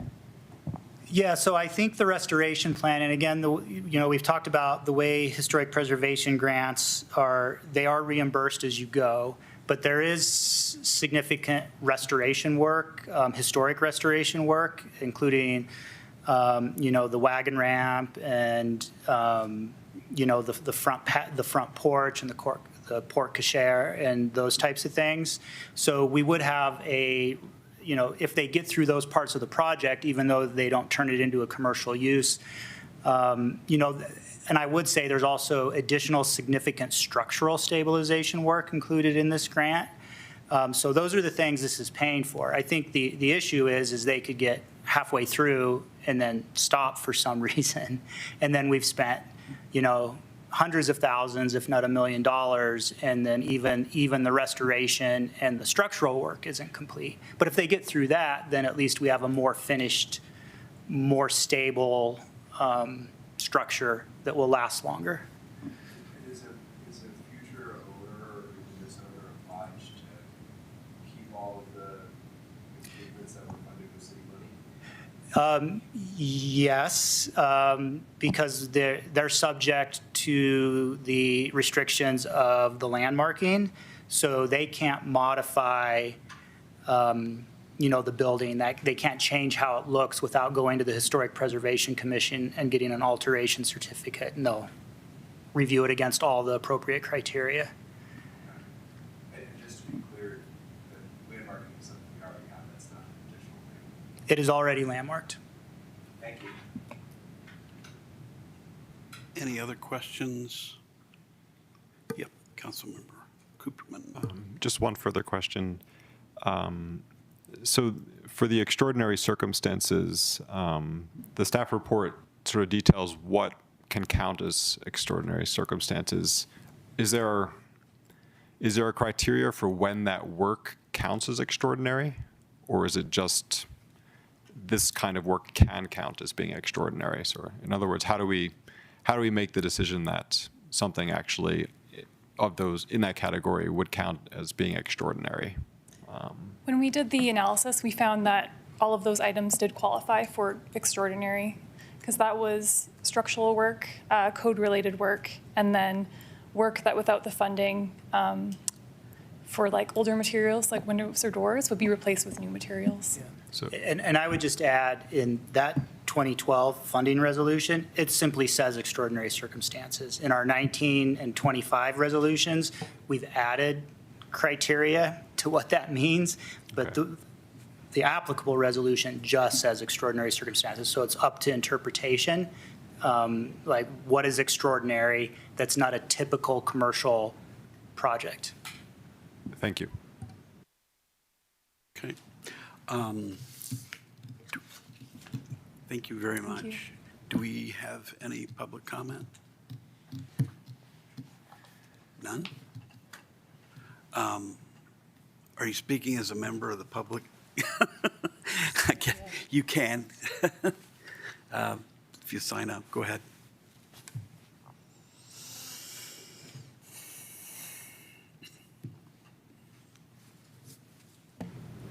So I'm not sure if, this is part of the second presentation or not, or if I am public.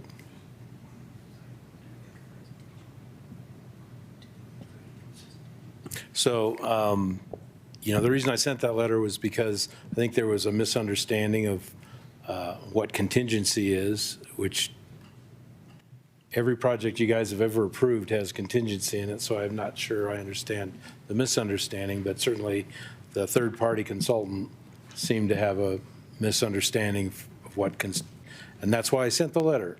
And hopefully you read it. I don't have to go through all of that again, but in the historic preservation project, things come up. In a normal project, things come up. There has never been a construction project where something didn't come up that wasn't anticipated.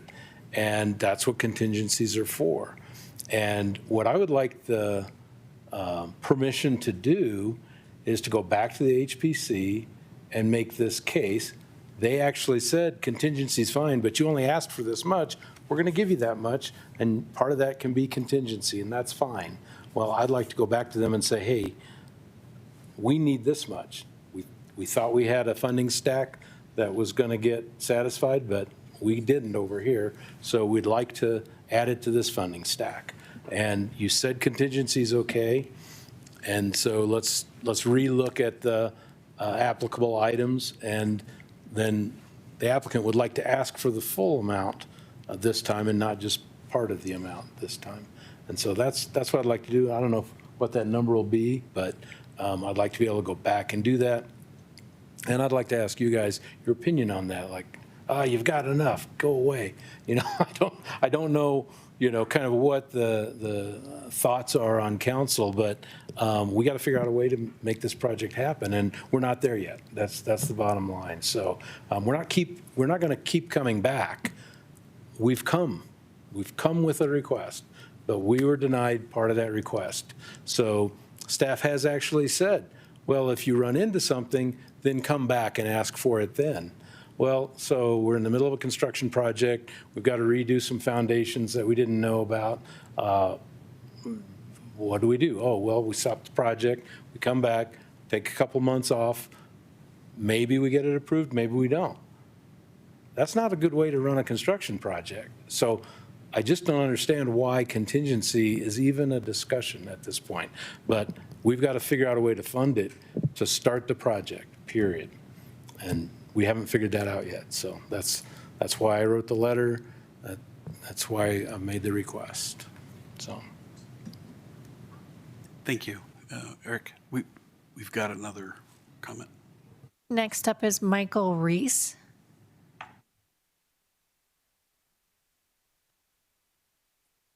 Hi, good evening. It's Michael Reese. I think you can hear me. We can. Thank you. Really well done earlier today, approving the proposal. And I would like to just suggest that I know it's late, but you're almost there. The whole community is almost there. We all have been waiting for this to happen for more than a decade. And those of us that are in this business would probably consider it an extraordinary circumstance not to include contingency in the full budget when you're looking how to pull together all the funding. I would hope you can direct staff and some support back to the various funding committees and support the development. As I said, you're almost there.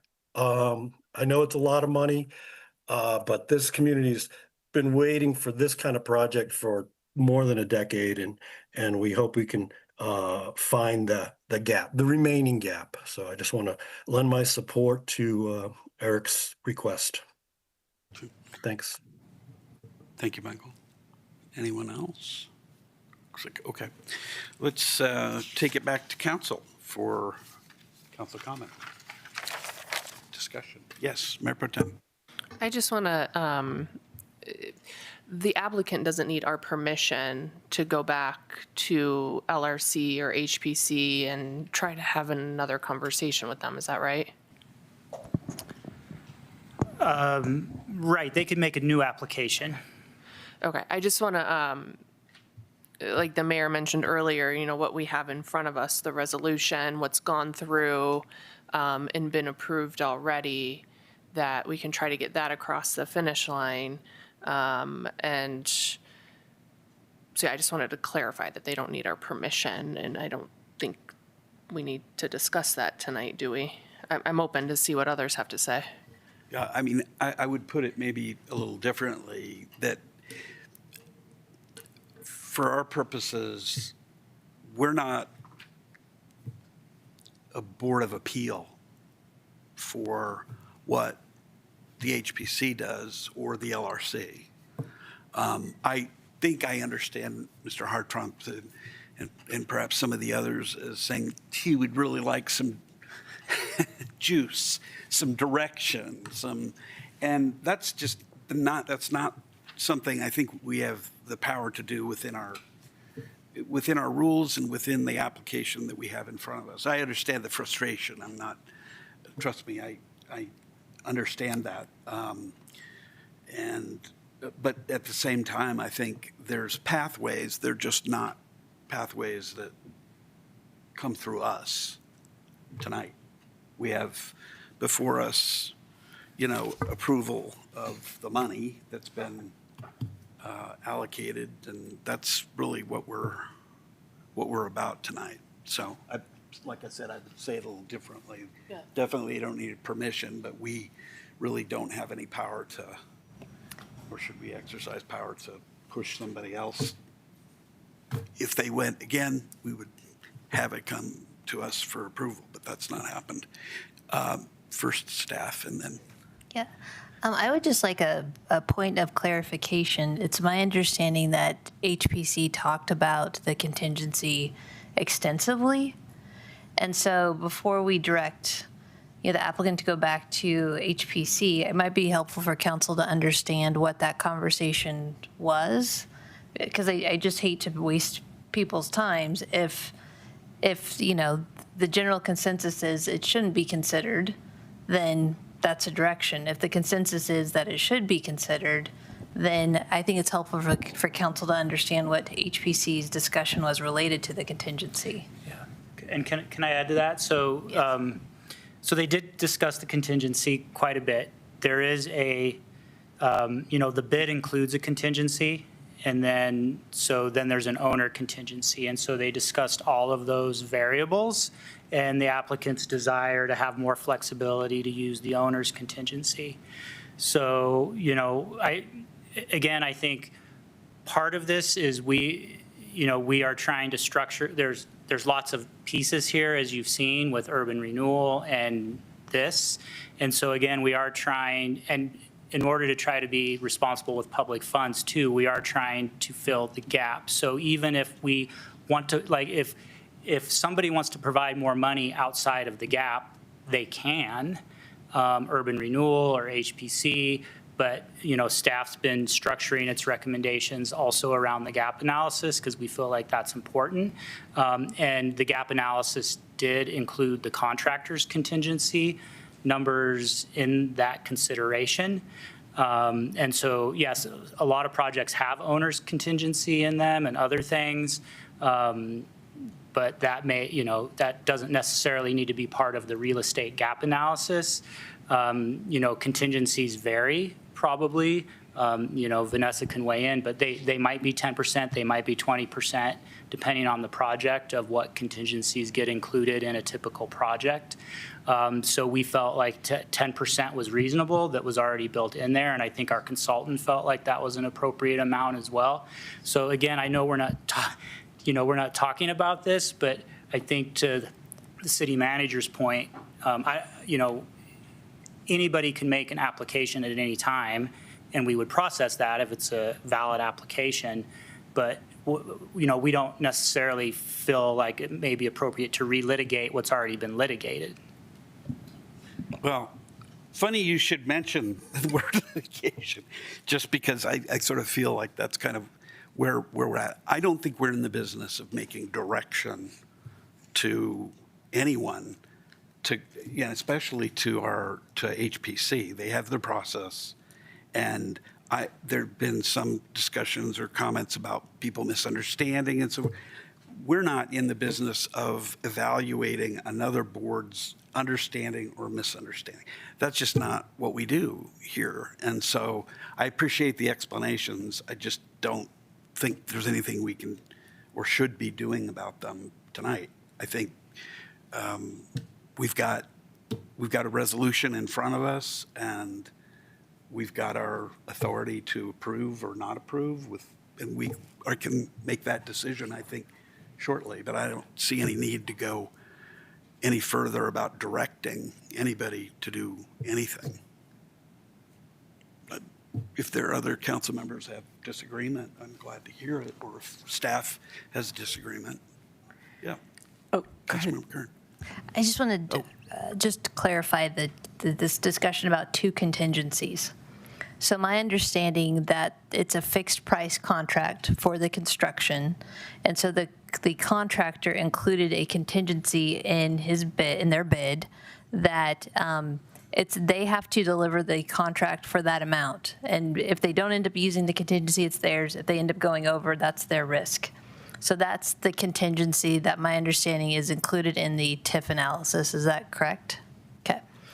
The other 10% contingency was we're talking about the developer's contingency to cover other costs that are outside of that specific, what the contractor's doing. And I know that the contractor's not doing all of the work that's associated with the project to have a finished product for the use of the project. And so this is really my understanding, the point of contention is that it is including the builder's contingency. It's not including the developer's contingency to be able to complete the entire project. And that's why this is so confusing with this concept of the two contingencies. And that's also why my understanding is HPC did not include the developer's contingency as an eligible item. Right. And I do understand that the TIF piece is LRC, right? I mean, and we don't have to deal with that. I mean, even though I think it helps to understand there's two different contingencies. But I guess I'm still struggling to understand whether, in fact, the other contingency is something or is it even within our power to try to evaluate two different numbers on the contingency that's been approved already one way by the HPC? I mean, that's what I just don't understand, and I don't know who the best person on staff is to tell us that. I think the other way to what I'm struggling with is, why do we keep talking about this if we're not talking about this? So I think I think, HPC makes a recommendation to City Council. And so I think we've analyzed and HPC has agreed with the eligible items. And there's a contractor bid for the cost of the eligible items with contingency. So I think, you have a recommendation from HPC. I would say from staff's point of view, that the cost of the eligible items could fluctuate even beyond the contractor's contingency. We don't know. Our recommendation to the applicant, which has been talked about, was, well, if it goes beyond the 10% contractor's contingency, if you have a real, if there's some, like these are weird buildings, they're old buildings, if something comes up that is going to be a really substantial cost and be beyond the 10% contingency, that could affect your gap analysis. And we want to work with you to find the most appropriate way, if it's possible, to consider additional funding. And so that's the approach that we've taken is, if there is some big strange thing that costs a really significant amount of money that takes you out of the 10% contractor's contingency, again, because this is a really big grant, trying to be protective of those public funds, our recommendation is that they do come back and come through some process so that we can vet that. So I don't know that it's fully out of your consideration tonight, because they're not asking you to change the eligible items. They just want to be able to spend more on eligible items potentially, and you could theoretically change the grant amount. Or staff's recommendation is if there's something beyond the contractor's 10% contingency that's significant, that we look at, well, where's the best funding source? What's the most appropriate funding source? Do we want to go back through HPC? Do we want to go to urban renewal? It might depend on what the issue is that they come up against and where funding's available. So that's all in the background of how staff has tried to structure this and put limitations on it, balancing this significant amount of public funding with their need for funding. Thanks. Councilmember Kern. Yeah, thank you. So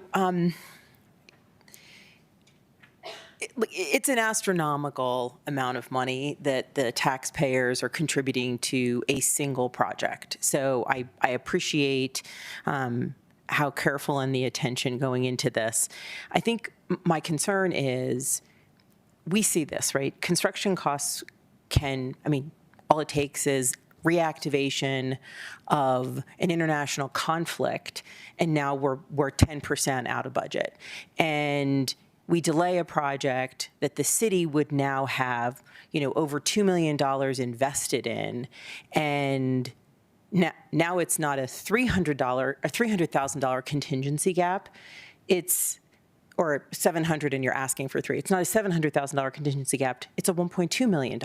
And so my concern here is if there is an approval of contingency funds, we can do things like authorize that, but it's a contingency. It should not be needed. The 10% that's the overage that a developer could face is already cooked into this.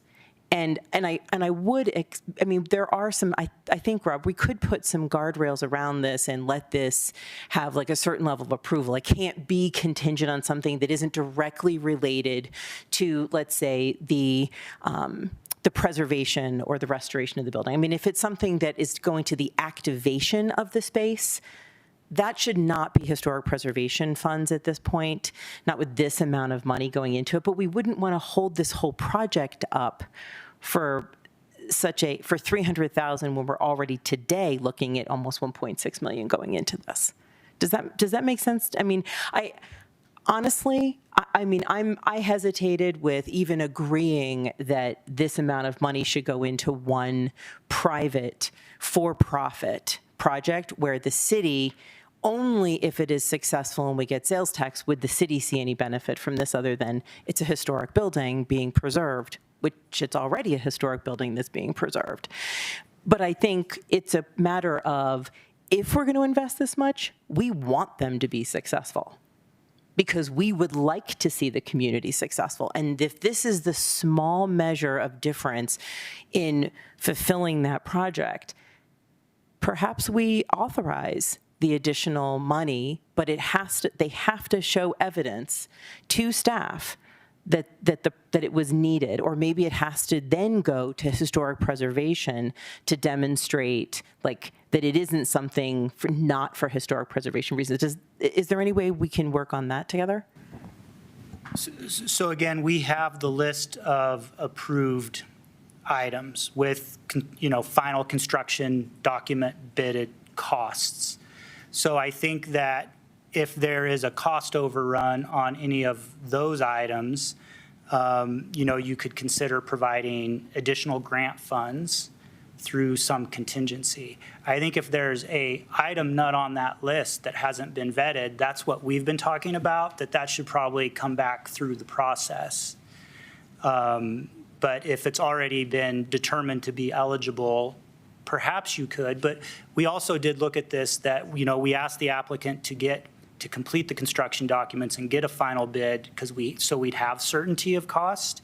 And I think that they have, the applicant can talk to this, but I think they have that this contract is they have a hard bid, I guess is all I would say.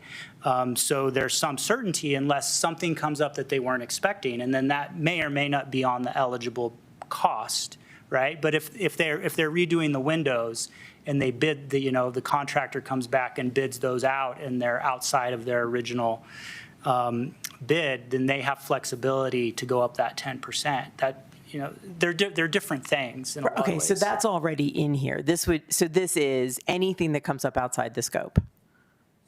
Comes out, right, we're not recommending that we allow HPC for something, HPF for something that's not on the approved list. At the very least, that we would recommend that it be connected to the list of approved items. If you wanted to, up the potential grant amount, and that they'd have to demonstrate that the costs escalated beyond their contract for some reason for an eligible item. But the developer, and maybe I should let the developer speak to this, but the developer's saying they're expecting something in addition to what's on this list, and that's the concern? Can I make a point of clarification? And this goes, I think, towards HPC funds, but it will go towards urban renewal funds as well. We do build in contingency for these approved items, but we cannot have a contingency for something that may come up that is not in any of our programs. So like we build in a contingency for the cost of an eligible item, but like the applicant brought up that, hey, maybe when we get in there, we discover something no one had any idea of, that no one could have foreseen. That's not in any of these programs or agreements. They would have to come back to us because we don't have a system where it's anything that comes up, regardless of program eligibility, you can pay with this bucket of contingency money. So anything that's not in any of our program approvals with them would have to come back to whichever body for discussion and approval. Thanks. Yeah. Mr. Armstrong, we're not hearing anymore.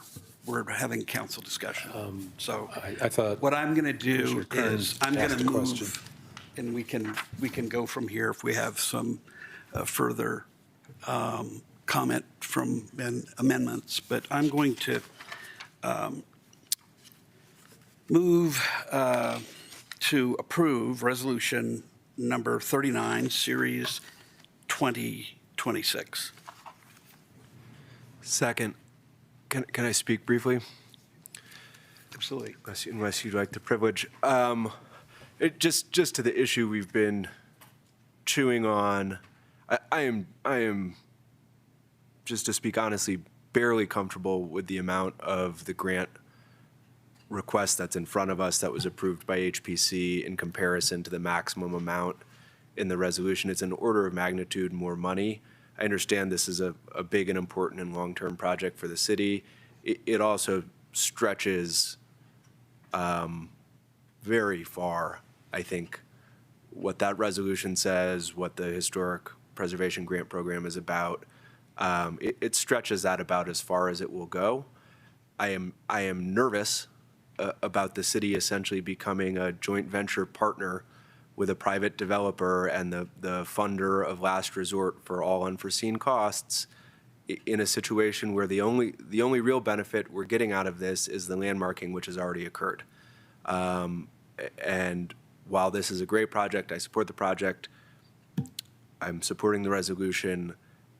I just want to express my reservations about the amount of money and the potential that we will be in the future seeing requests for additional funding because it is, I mean, I certainly agree with the notion that there are a lot of unforeseeables when you are dealing with a building of this age, and that probably has been neglected for however many decades over decades over decades.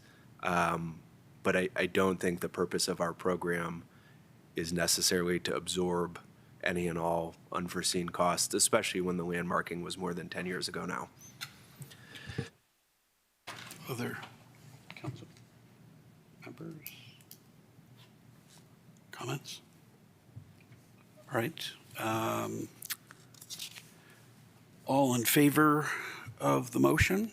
Say Aye. Aye. Aye. Any opposed? All right. Go, and I'm hopeful that this is all gonna work out.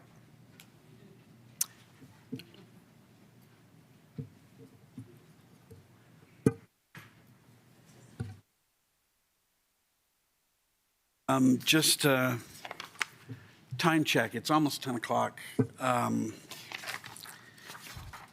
We've got an ordinance, second reading that we would be starting now. We've got a resolution on top of that, both relating to short-term rentals. It's pretty late to be starting this, but I'm open to suggestion from other council members. Mayor Pro Tem. I am committed to bringing this across the finish line efficiently. We've already had multiple discussions about this, and I think we should be able to cross the finish line very efficiently in the next 15 minutes. My presentation's quick. Anyone else? All right. I agree with, I don't really need much of a presentation at all, speaking only for myself. I'm Those who familiar are with these who are items. very sensitive to that, I appreciate the desire to go forward. So first is ordinance number 1921, series 2026, an ordinance amending the Louisville Municipal Code concerning temporary short-term rentals. It's on for second reading. And this is an ordinance, so there'll be 2 rounds of public comment. And go. Mayor and City Council, Vanessa Sadate, thanks for having me back again. We're here for the second reading to amend our ordinance amending the municipal code concerning temporary short-term rentals. You told me to go fast, and then I can talk really fast, and then here we are.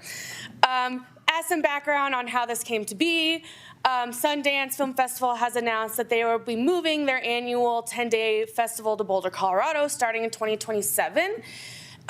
They are expecting quite a few attendees, over 85,000 attendees at their 2025 festival. With that, they are anticipating a regional need of about 30,000 hotel rooms to meet this demand. There are not that many hotel rooms in Boulder proper, and so as we've planned regionally for this festival to come to the area, we have worked across jurisdictions to figure out how we can potentially meet these regional housing needs to support the festival. So we are proposing a short-term rental policy as it relates to the Sundance Film Festival. Just quickly, we've had previous discussions at the EVC in December 2025 and February 2026. We had discussion direction in front of the entire City Council March 10th of 2026, and this first reading April 7th, 2026. Now we're here for the second reading. Just as a reminder for the framework, it'd be a rental of homes, townhomes, condos, ADUs, and mobile homes. 4 dates surrounding the Sundance Film Festival, so a time period of 29 days or less, as set by resolution by City Council every year. These short-term rentals would have to pay all applicable taxes and lodging taxes, and they must display their license number on all advertising that they do for their room. Lessees will be able to rent their property with written permission from the property owner. As part of the application and the yearly renewal, we will have them sign and submit a safety affidavit that includes insurance coverages, life safety components, and a point of contact that can be on site within 60 minutes should there be a massive problem. $200 application fee to the city initially, and then $100 annually for each renewal. this is some additional background, mainly surrounding implementation. So the application will be administered in partnership between community development and our finance team. The application form would be created through our existing programs and submitted that way. The city will work to create a communications plan and website for how-tos, questions, FAQs, and additional information. If you want to get involved, what does that look like, and what will be expected of you as someone who is running a short-term rental? Enforcement and compliance issues would be done through our existing systems. So any noise complaint, any code enforcement complaint, all of that would be handled through our existing systems, predominantly in our community development office. And non-compliance could result in a requisition of your license for a year. So should you be presented with a problem that you are out of compliance or not adhering to, and it is not fixed after our rounds of normal enforcement, should you still remain not in compliance, your license could get revoked for a year. We built this mainly surrounding the City of Boulder's policy, but we included all of our surrounding communities as well to showcase what they're doing for their short-term rental policies. Additional information can be found on those website links. Questions? Council questions? Councilmember Cooperman? Can an HOA have restrictions that would not allow you to do a short-term rental? Many do. So similar to what we were proposing if you lease a space, if there's an HOA restriction, that you could participate with permission, written permission from the HOA. And just a little question, the fees that people pay and will go into the general fund? Yes. Okay, thank you. Other questions? Okay, then let's get some public comment if we have any. Any public comment? Back to council. Yes, Councilmember Kern. If there are no comments, I'd like to make a motion. No, we got to go back for public comment. One more.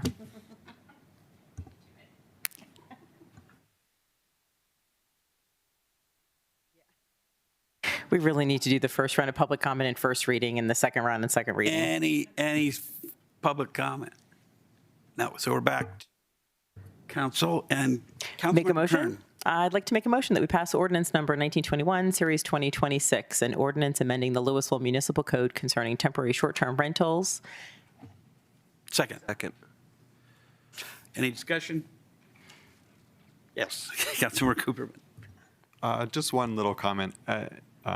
Looking ahead, I think it might be nice if you came back with like a summary or some feedback about how the program went in January of 2027. And just, see if we want to make any changes to what we're passing tonight. Yeah, we can come back with how many people participated, what we anticipate the revenues from the program are, any hiccups or any recommendations on what we might want to change. All right, so we'll take a roll call. Councilmember Cooperman. Yes. Councilmember Kern. Yes. Councilmember Hefner. Yes. Mayor Pro Tem Hamilton. Yes. Councilmember Fahey. Yes. Mayor Lay. Yes. Okay, ordinance passes. We're on to the next and final. Resolution number 41, series 2026, a resolution establishing an application fee and eligible dates for temporary short-term rentals in 2027. So we're opening the public hearing. If there's any disclosures, no, doesn't look like any. No, Manager Zarate, you're on again. I do not have a presentation. This is our proposal to set the dates so that when the application becomes live, people know when they can advertise. Okay, there's only one round of public comment on this, so do we have any public comment?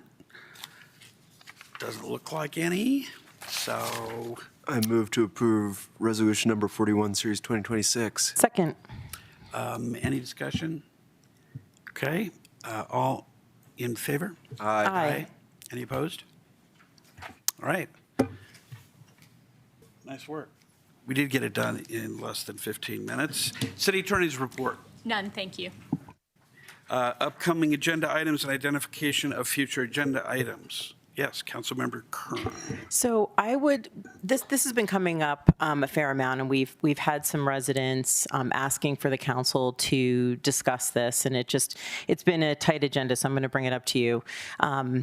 We have an elderly resident who would like to donate a bench to the city, has gone through all of the proper parks channels and everything, and she found out in this process that she's not able to say that she donated the bench. We're not allowed to identify her donated bench, even though she can pay, she's donating it, and it's a beautiful stone one.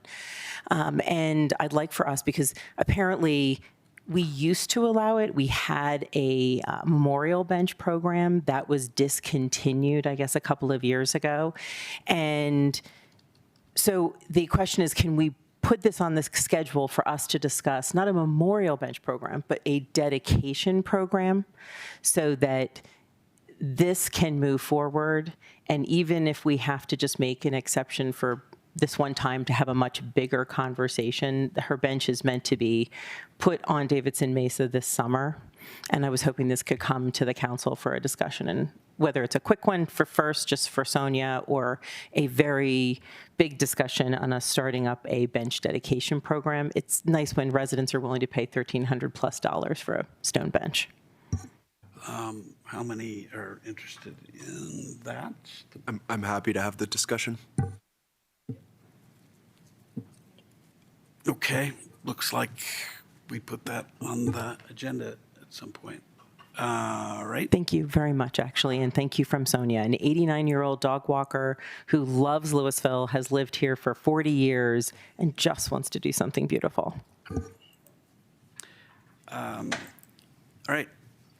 Do we have a motion to adjourn? So, second? All in favor? Aye. Any opposed? Thank you very much, folks.